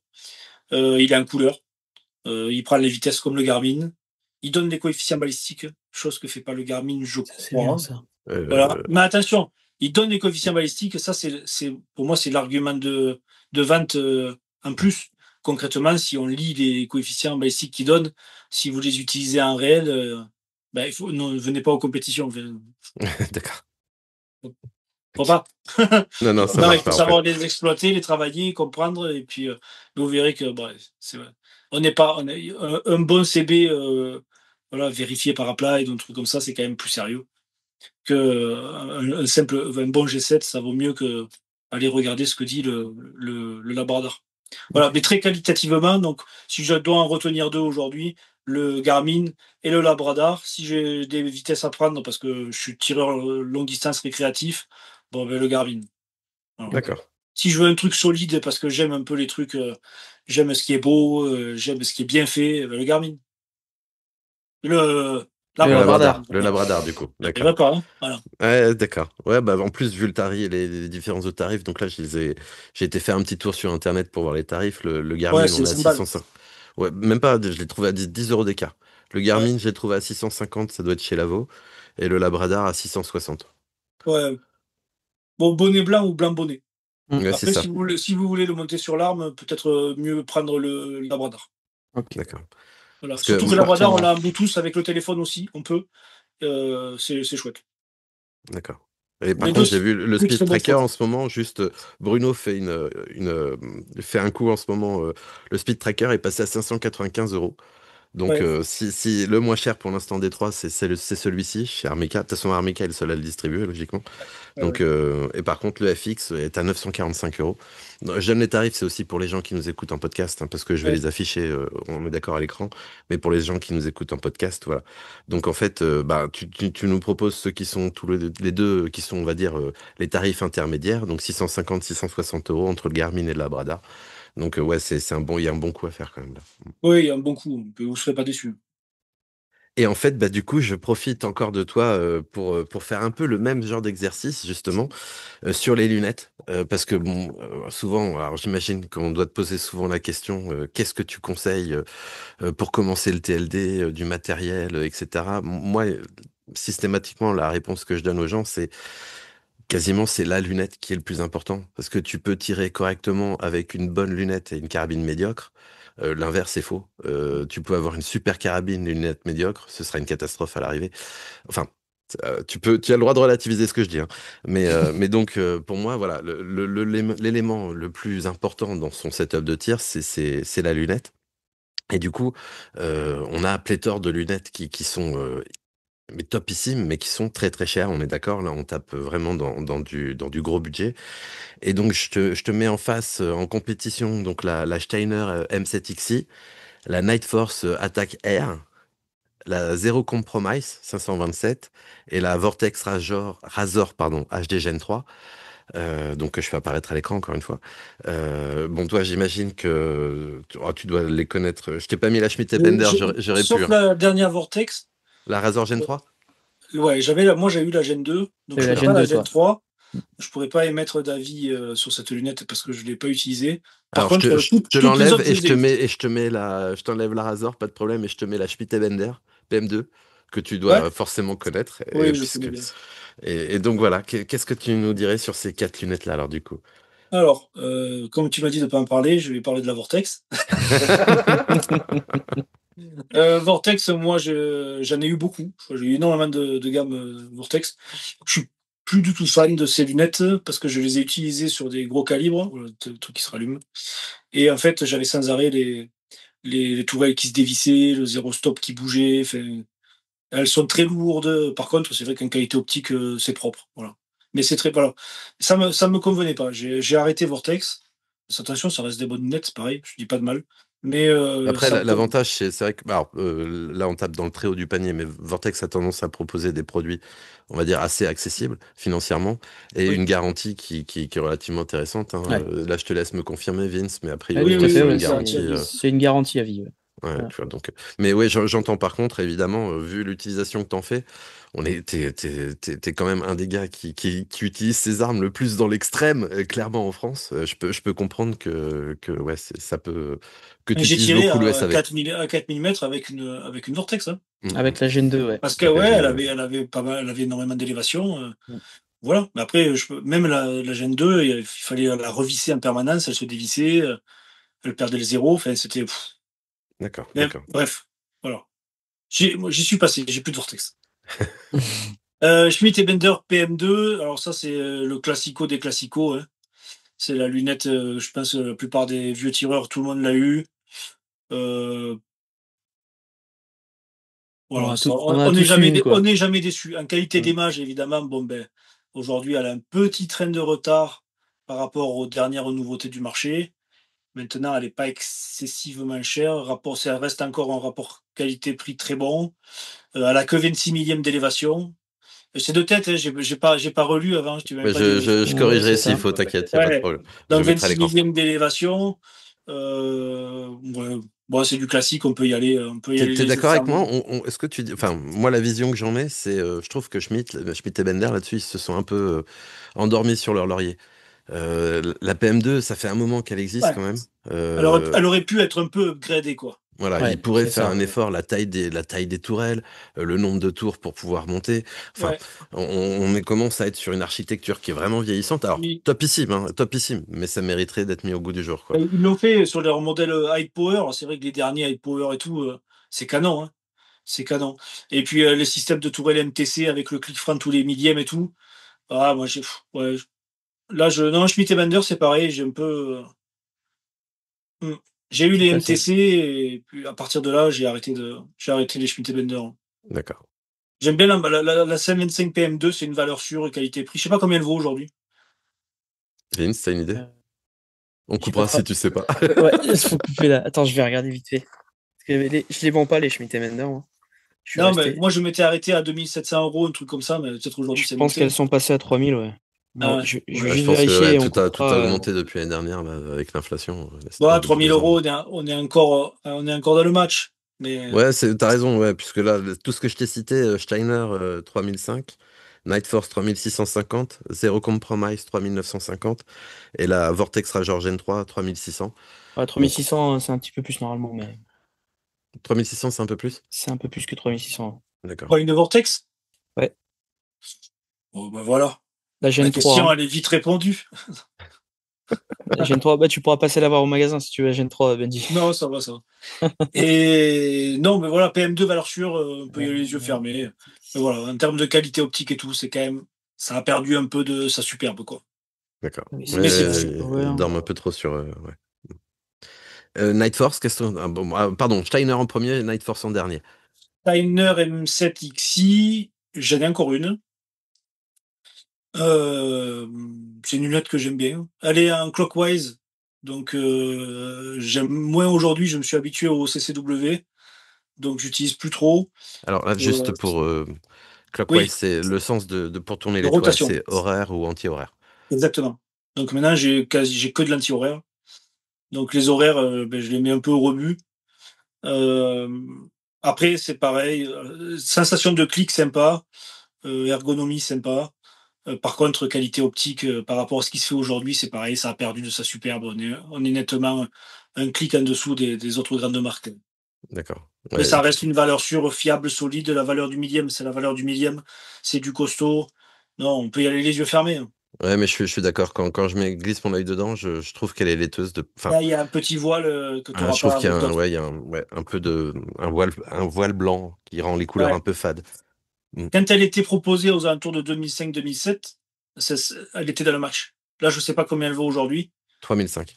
3005, ouais.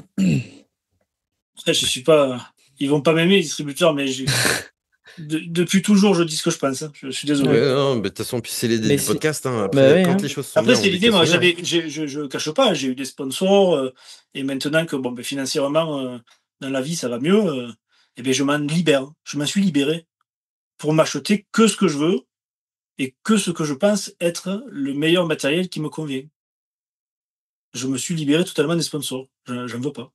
Bon, j'en ai qu'un avec qui j'ai des acquaintances, c'est avec March, parce que la Genesis propose des choses intéressantes pour le LR. Qu'en F-Class, ils sont au taquet, et que sur mon 33XC, j'ai une des derniers modèles qui m'ont vendu, là, qui me va bien, j'aime bien, une 542.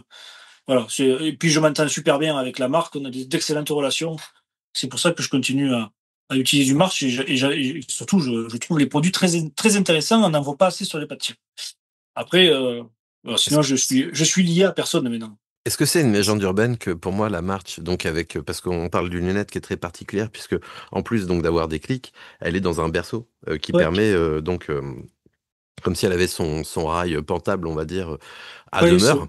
c'est des Et pointeaux qui la font osciller sur un axe. c'est ça. Et en fait, on m'a raconté, alors est-ce que c'est une légende, que c'est suite justement à ton record que ils ont eu cette idée de faire ce type de berceau pour leurs lunettes. C'est pas exclu. Ils me l'ont pas dit explicitement. D'accord, ok. Bah tu vois, moi c'est alors, de l'autre côté du miroir, quand j'étais chez Beretta, c'était quelque chose que j'avais entendu par Mais Radio peut-être, hein. Moquette. Peut-être, je sais que le Tarak, c'est pour ça. Ça a été pour tirer plus loin. Alors le Charlie Tarak, tout à l'heure, j'ai pas dit ce que c'était, mais l'idée du Charlie Tarak, c'est quelque chose qu'on place devant la lunette et qui fait comme un périscope. C'est un périscope. Voilà, donc qui permet de gagner Ça dépend de immédiatement. l'inclinaison des miroirs. Voilà, Bah, d'ailleurs, tu parlais tout à l'heure de la gauloiserie, ils en ont utilisé un, je crois, pour le 22, là. Non, Donc, ils ont un utilisé un Night prisme. Force Ah Wedge. oui, ok, pardon. Ça, c'est qu'un miroir. Hmm, C'est comme un verre avec un angle ok. D'accord. différent. Très, très bon. Et du coup, alors Steiner, ok, tu nous as dit. Et alors, du coup, je gardais un peu la Night Force pour la fin parce que j'ai présumé de ce que tu allais nous en dire. Non, alors Night Force, j'adore. Voilà, c'est bien ce que je pensais. C'est un peu le banger pour moi. Mais Ouais, Night Force, très bien. Par contre, qu'est-ce qui va pas sur la 525 et la 735? Il y a deux générations. Moi, j'ai une génération de 735 ou de 525, c'est la même, avec des rotations en 12 millième. Et à partir du deuxième tour, il n'y a plus d'inscription. Ah, Et en fait, faut compter. il faut compter. Oh putain. Euh, Ouais. L'enfer. Un ELR, l'enfer. Autant pour du one mile, il n'y a pas de problème. Un ELR, l'enfer. Donc, allez, la Night Force, chut, à dégager. Rien que par rapport à ça. Et aujourd'hui, la nouvelle génération, elles ont le double tour, tout est inscrit, on peut y aller les yeux fermés. Ça, c'est la première chose. Et ensuite, le truc qui m'énerve, c'est ces tambours latéraux sous cache. Ouais. Ah, qu'est-ce que c'est ce truc d'américain? Pourquoi les cacher? Ouais, pourquoi? Ah, ça sert à quoi ça? Bah, à perdre le cash. En général, c'est ça. Oui, mais Tu le toujours. demandes, Oui. tu le poses, tu le perds, c'est fait. Voilà. Tu sais, pour qu'il y ait moins de proéminence sur les barricades, les machins, ok, pourquoi pas. Mais non, non, non. Ouais. Non, pour nous, un TLD, je parle, attention, moi je me fais pas l'avocat je me fais pas le partisan du PRS et tous ces trucs, j'y connais rien, ça m'intéresse pas.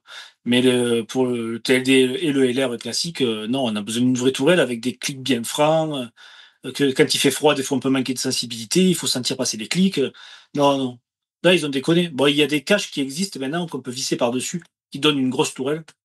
D'accord. Mais c'est une option, c'est pareil. C'est une option, ouais. C'est en Mais plus, sinon, le réticule, la clarté, le champ, ouais, je kiffe, ouais. Ouais, c'est bien. C'est très cher. C'est très cher. Mais c'est le plus important. Mmh. Bah, écoute, merci pour tout ça, c'est super. Et bon, il Écoute, y a pas d'autres lunettes à détruire? non, c'est bon, tu as été non, parfait. il a détruit toutes les lunettes, je crois. Non, non, non. Et si, il y avait la ZTO, tu Savoir m'as pas qu'il demandé. La vend la ZTO, oui. Gen 3. Moi, je vends de la Gen 3, ouais. Essaye de la vendre maintenant. Ah ouais, je suis pas invité, moi. Ah, ça se vend bien. Alors du coup, Non, mais tant mieux. on C'est est des bonnes bien, lunettes, hein. hein, c'est juste que moi, je les aime pas. Oui. On est bien. Si, il y a la Et, ZCO que tu as pas parlé de la Zero Compromise, du coup. Ah oui, la Zero Compromise, ah oui, mince, on a ouais, zappé c'est la... bien.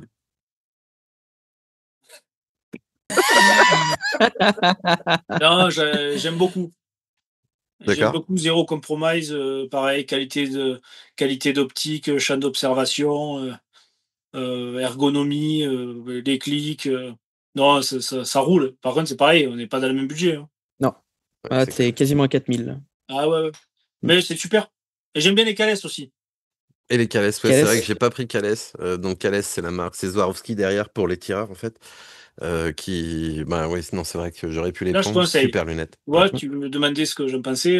Ça, je conseille au rapport qualité-prix. Le Rambabou, il va être derrière. Il va être là, ouais, ouais. C'est pas pour me Salut faire Laurent. plaisir, Laurent, mais les Cales, j'aime bien. Alors, on a peut-être une qualité d'optique qui est un petit peu inférieure à ZCO ou à Night Force, quand même. Pour moi, ça me semble être un petit ton en dessous. Par contre, la plateforme, l'ergonomie, la valeur des clics, la sensibilité, non, c'est chiadé, c'est étudié. C'est vraiment l'achat où on peut pas se tromper. D'accord. Ok. Voilà. Et si tu avais une lunette, on va dire Prime Access, donc une premier plan focal, corps de 34, lentille de 56, mais dans les 1000 euros, tu conseillerais quoi? 1 000 euros. Ouais, dur. Gros challenge là, hein. Écoute, j'ai vu des marques comme il y a Athlon, il y a Arken, il y a pas mal de petites marques là qui proposent des lunettes pas trop chères. Euh, D'accord. Donc ouais, là tu penses pas ça, tu penses pas. Alors Arken, j'ai entendu de très bons retours sur Arken. ouais, Euh, pareil. j'ai équipé 2 carabines d'Arken là il y a peu de temps et j'avoue que ouais, ça a l'air très prometteur. En test actuellement, peut-être une vidéo bientôt. Mais ouais, même là-dessus, tu vas pas penser Vortex? Bon, si, pourquoi pas. Ouais, d'accord. Bon, ok. Si, si, pour 1000 balles, une petite Vortex, ouais.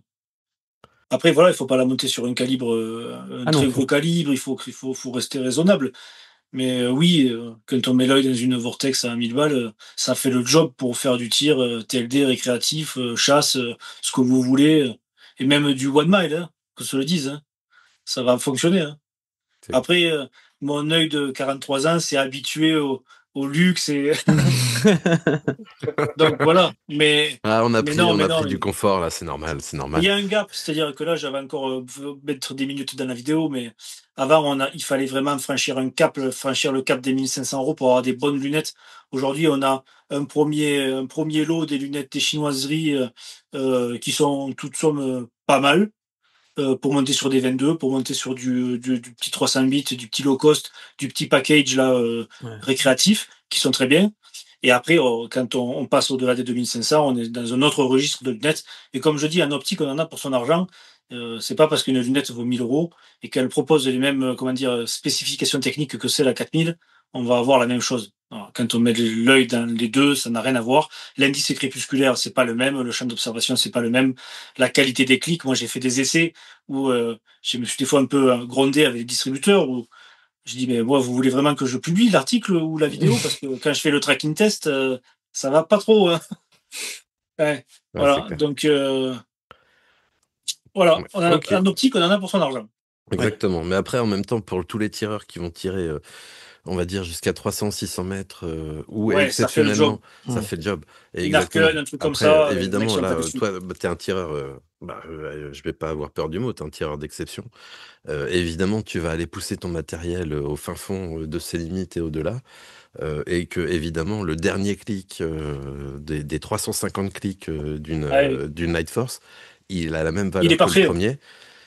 Parce que justement la lunette coûte cher et que l'optique ça coûte cher et que Oui, et c'est puis quand dans. on est sur des plages d'élévation haute et qu'on met du grossissement, on a des phénomènes de distorsion. Et évidemment, sur des lunettes low cost, ben là, ça va devenir dégoûtant. Alors que sur une lunette très haut de gamme, on va garder une très bonne qualité d'optique. C'est ça, C'est ce c'est qui ça, fait la différence. De toute façon, en C'est optique, ce qui comme fait je la le répète, différence on de en a prix, pour ouais. son argent. c'est Ouais, c'est ça. ce qui fait la différence de prix, hein. Mais ça fonctionne. Voilà. Bah écoute, Benjamin, merci encore donc pour ton avis éclairé, vraiment très sympa. Pour conclure un peu notre épisode, puisque je te remercie, hein, on parle, c'est génial, c'est très intéressant en tout cas. Et pour conclure notre épisode, j'aimerais pouvoir te poser deux, trois petites questions à la volée, comme ça, qui ont été posées entre autres, parce qu'on a annoncé ta venue sur les différents réseaux sociaux qu'on a, Vince et moi. Et donc, en demandant aux gens, participez, posez-nous les questions qui vous intéressent pour mieux connaître Benji. Et donc, si tu veux bien, je te pose ces questions, en fait. Oui. Donc, par exemple, est-ce que tu souhaites attaquer un nouveau record? Alors, on avait prévu de faire un nouveau record. On avait tout qui était prêt pour le réaliser. On n'a pas eu les autorisations d'utilisation du tir. D'accord. Donc, c'est dans le pipe quand même. Tout était paré pour le faire. L'année D'accord. dernière. L'année C'est dans dernière. les tuyaux. Mmh. Ouais, donc c'est pas si loin que ça. Ça pourrait revenir si jamais tu as une opportunité qui s'ouvre. Peut-être. Peut-être. Ok. Alors, comment gardes-tu du plaisir en compétition tout en gérant la pression des résultats? Tu remarques, tu as un peu répondu, notamment face à tes sponsors et à tes partenaires. Voilà, sponsor, voilà. Moi, je suis mon propre sponsor maintenant et c'est très bien comme ça pour, pouvoir dire ce que je pense et au moins la crédibilité, elle dure dans le temps, c'est-à-dire qu'au lieu de se maquer avec quelqu'un et pas pouvoir parler, maintenant je suis libre de mes actions. Ouais, c'est Voilà, bien. c'est ça qui est chouette. Hem, pour garder le calme et la sérénité, ça a été très dur de faire les 2 ces dernières années. Surtout quand on organise des compétitions, c'est extrêmement chronophage et Ouais. quand on ne prend pas à l'organisation de certaines choses. Donc c'est vrai que mais on m'a moins vu sur les pas de tir parce que bon, j'ai fait mes écoles d'officier, j'ai eu pas mal de j'ai eu enfin, j'ai quand même été très occupé ces dernières années. Du coup, c'était pas possible de tout faire. Je continue à tirer, je continue à me renseigner et à connaître l'environnement du TLD, savoir ce qu'il est. Je suis toujours là. Mais c'est vrai que j'avais pris un peu de recul parce que, pour, voilà, parce que ça me prenait la tête. Oui. Les histoires humaines, les choses comme ça, il y en a eu beaucoup ces dernières années. Ça a été compliqué. Aujourd'hui, je suis un peu un homme neuf. Je fais tout ça, je m'en fiche complètement. Et puis, moi, ce qui m'intéresse, c'est d'aller au tir. Si je fais une super perf, eh ben, c'est cool. Si je fais pas une super perf, eh ben, c'est que j'ai été nul ou que c'était pas ma journée. Et j'essaie surtout, de dire: «Bon, ben, voilà, je vais passer du temps avec, mes amis, rigoler, passer du bon temps, voir d'autres personnes, faire en sorte de les voir s'amuser, contents, heureux» Ouais, et kiffer, quoi. Kiffer. ouais, c'est ça, en fait, je pense que, voilà, je me suis amusé avec les records, je me suis amusé avec les premiers kings et tout ça et malheureusement, on ne peut pas être un compétiteur et enfin, un compétiteur, voilà, de haut rang et être un organisateur, fédérateur, c'est extrêmement compliqué, à faire.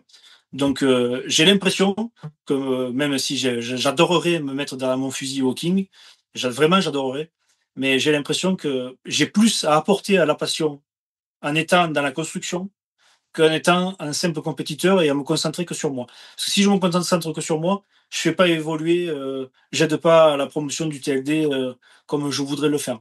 je pourrais pas organiser le King de la même façon avec Patrick et Hugues. On pourrait pas essayer d'amener le F-Class parce que j'aurais que moi à m'occuper et mes futures compétitions, donc je serais vraiment auto-centré. Et vous l'avez compris, j'ai une démarche vraiment altruiste pour notre passion depuis quelques années, et ça serait compliqué de faire l'inverse aujourd'hui. Mais j'aimerais bien m'aligner, j'aimerais bien pouvoir avoir le temps d'aller au Lord of Steel, d'aller Choquette, et de penser qu'à moi et m'installer derrière mon fusil et que personne vienne me parler et que je sois que moi avec Hugues et Alix à regarder mes machins et puis penser à ma compétition. Mais ça, aujourd'hui, c'est plus possible. Mm. Donc, Ouais, bon, j'ai pu le voir au King, hein. C'est vrai que ouais, l'organisation que ça impose, la Ouais, ça disponibilité doit que être tu dois avoir énorme. vis-à-vis des autres ouais, c'est ça. et forcément, quand tu tires, enfin, on voit bien que t'es pas, malheureusement, tu peux pas être complètement Ouais, c'est un écouté à touch ce and que tu go. fais, quoi. Alix me le reproche. Elle me dit, mais t'as pas pris le temps de regarder le vent, le machin. J'ai dit, mais quand je viens de me faire déposer en voiture, là, ton passage et je repars, quoi. C'est pas. Ouais, c'est clair. Non, Ouais. non, c'est pas bon. C'est pas bon. Mais bon, il y a une époque à tout. Et puis si il y a plein d'armes, s'il y a plein d'âmes charitables qui veulent aider à la promotion du TLD, prêts à faire des choses, que je prenne un petit peu De recul, une mini retraite anticipée ça serait cool. pour aller tirer, je suis fan. Hein. C'est clair. Bah, c'est vrai qu'on remercie encore tous ces bénévoles d'ailleurs dont tu fais partie, Ouais, parce que clairement, bah, sans les bénévoles en France, on n'aurait pas grand-chose. ouais, chacun Et à son niveau. Voilà, les CSA, tous les tireurs sont là, ils sont là, la circulation, monter les tentes, installer les caméras, les arbitres, que ce soit à Beach, que ce soit à Quinjuers, que ce soit à Kélus, au groupe Mike ou l'autre club, l'autre CSA, partout. Dès qu'il y a un événement qui est fait, c'est tout le club qui se mobilise. c'est clair. Donc, en fait, c'est à Et tous ces gens-là qu'il faut dire merci. merci les Nous, on bénévoles, est ouais, juste des têtes de gondole. c'est clair. Et à tous les bénévoles de tous les clubs de tir, C'est parce que ça, généralement, exactement. c'est tous les bénévoles. Alors j'avais des questions concernant, est-ce que tu penses que le F-Class va se démocratiser en France ou quels sont les projets que tu souhaites mener au sein de la, FC de la Fédération des clubs de la défense? Bah, je pense que tu nous as déjà un peu répondu à ça à travers ce que tu nous as dit jusque-là. Voilà, oui, je veux développer. Oui, voilà, c'est ça, hein. Je pense que tu as déjà bien répondu à ça. Du coup, je reviens un peu sur des activités que tu avais, donc, bah, notamment avec Hugues, à travers Ballistic 05. Donc, Ballistic 05, c'est, tu me corriges si je me trompe, mais c'est pour moi à la fois autant votre chaîne YouTube, sur lequel donc on peut voir euh, différents tests, etc. Ouais, il n'y en a pas Euh, beaucoup. ouais, mais intéressant. Et aussi donc une formation. Donc on a aussi l'occasion d'ailleurs de faire une petite vidéo sur cette formation. Donc je vous mets encore un lien quelque part. Et donc ces deux activités-là, donc je comprends que l'année dernière, tu as été très pris, enfin une année, Mhm. enfin depuis 2-3 ans, on a été très pris par, bah, notamment par ta formation d'officier. Encore une fois, félicitations, je sais pas si tu m'as Merci, entendu tout à l'heure. merci. Et, et donc j'imagine que ces activités-là, c'est aussi pour ça, j'imagine donc que tu les as mis un petit peu de côté. Ouais, je les ai mis un suspens pour plusieurs raisons. Déjà, par rapport à ma carrière professionnelle où c'était trop dense ces dernières années. J'ai fait 2 ans, une année en célibat géographique où je rentrais que les week-ends à la maison. Donc bon, il y a quand même une famille à voir. Et puis l'année dernière à Saumur encore, ça a été pareil, compliqué. En plus, Hugues a été affecté en Angleterre pendant 3 ans. Du coup, il est pas là. Et en fait, j'aimais faire ça avec lui. Mm. Et voilà. Donc c'est vrai que tout ça, c'est Ballistic 05, c'est un suspens, autant les vidéos je pourrais en refaire des vidéos quand j'aurai un peu plus de temps, hein, ça devrait peut-être revenir. Mais la formation, pour l'instant, c'est un stand-by parce que déjà, j'en éprouve pas le besoin. Euh, voilà. D'accord. Voilà. Je suis sur j'ai d'autres chats à fouetter. Mais c'est pas exclu qu'un jour ça revienne pas. Mais pour l'instant, faire de la formation aux membres de la sauce, faire la formation. Voilà, expliquer rendre accessible le TLD aux membres de l'association. Bon, ça a été une phase. On verra. C'est pas, j'exclus rien, mais Bah, là, en ce en moment, fait, concrètement, j'ai pas n'exclus le rien temps. parce qu'à un moment donné, je crois que je t'en ai déjà parlé, mais je vais revenir vers toi parce que j'ai une idée que j'adorerais développer avec toi. Mais je t'en reparlerai bientôt. J'exclus rien, mais voilà, pas en ce moment. Travail et King et FCD. Voilà. Je peux pas tout faire. Je crois que quelqu'un a demandé quelle était ma voiture préférée, a priori. Ah oui, il y a Guillaume, c'est Guillaume, ouais, c'est ça, Guillaume Ah, Gaillard, ouais, tu l'avais pas marqué ça. ouais, parce qu'en plus, bah, c'est vrai qu'on peut voir sur tes réseaux, là, ces derniers temps on sait que, enfin, pardon, je le sais en tout cas, c'est que tu as d'autres passions que le tir, même si elles sont forcément pas aussi encombrantes, quoique, Quoique, ouais. quoique, donc toi aussi, tu es passionné de montres. Alors écoute, Ouais. et d'ailleurs, je te remercie encore d'avoir bien accepté d'être notre égérie pour la montre Bébé Gear TLD. Bah, elle est chouette cette montre, franchement, très honnêtement, là, c'est pas parce que j'en ai une, c'est que vraiment c'est chouette. Ça me rappelle que je suis tireur TLD chaque fois que je regarde l'heure. Non, c'est cool, vraiment. Puis conception, qualité de finition, elle est vraiment chouette. Pourtant, je suis un fan de montres et je suis un collectionneur de montres. Donc, je vous dis, gars, enfin, chaque tireur TLD qui se respecte, il devrait l'avoir pour aller sur le pas de tir. Ah, je suis bien d'accord. J'a- J'envoie ça, je pose ça là, mais comme Et ça qu'on peut se reconnaître. Ah, tu tires, ouais, toi. c'est ça. Et du coup aussi amateur de belles voitures. Et Mm. du coup, ouais, c'est Guillaume qui te demandait, mais quelle est ta voiture préférée du coup? Euh, un jour, ma prétention serait d'avoir une. Alors moi, je suis Porsche, j'adore les Porsche. Une Targa 4S. Ah ouais, ouais, joli. Voilà. Ouais. Une Targa Oui. 4S. Dans quelques années, je pense que si Dieu me prête vie et que les finances sont au beau fixe, on partira là-dessus. Ah bah écoute, c'est tout ce que je te souhaite, C'est tout ce vraiment, qu'on te souhaite, ouais. c'est clair. Oh oui, ça, on verra. Pour l'instant, j'en ai une plus modeste. Mais qui va très bien aussi, hein. Mais qui marche très bien, ouais, Oh, grave. Bah écoute Benji, vraiment merci beaucoup. Je pense que je vois plus de questions. Je pense que je t'ai posé toutes les questions qu'on s'était posées. Et puis de toute façon, en vérité, je pourrais encore continuer à parler avec toi pendant des plombs, pendant des Ouais. heures. Mais ça fera sûrement ce sera l'occasion de refaire un nouvel épisode. Merci beaucoup d'avoir participé. Merci beaucoup de t'être ouvert à nous comme ça. Vraiment, ça a été très Ouais. agréable. Je pense que les gens sont très contents de t'avoir découvert. Merci à vous de la proposition. Et bon, alors pour le dernier chapitre de notre émission, en fait, c'est est-ce que tu aurais des choses à conseiller en termes d'actualité des réseaux? Est-ce que tu consommes un peu de YouTube? Est-ce que tu vas bientôt avoir des projets qui vont sortir? Est-ce que tu souhaites attirer ton attention l'attention des gens sur quelque chose en particulier? Là, ou même sur quelqu'un d'autre, un autre. Ou est-ce que ah oui, et l'autre question que j'ai te poser du coup, c'est est-ce que tu saurais nous conseiller quelqu'un qui serait un bon invité pour notre podcast? Je peux revenir, hein.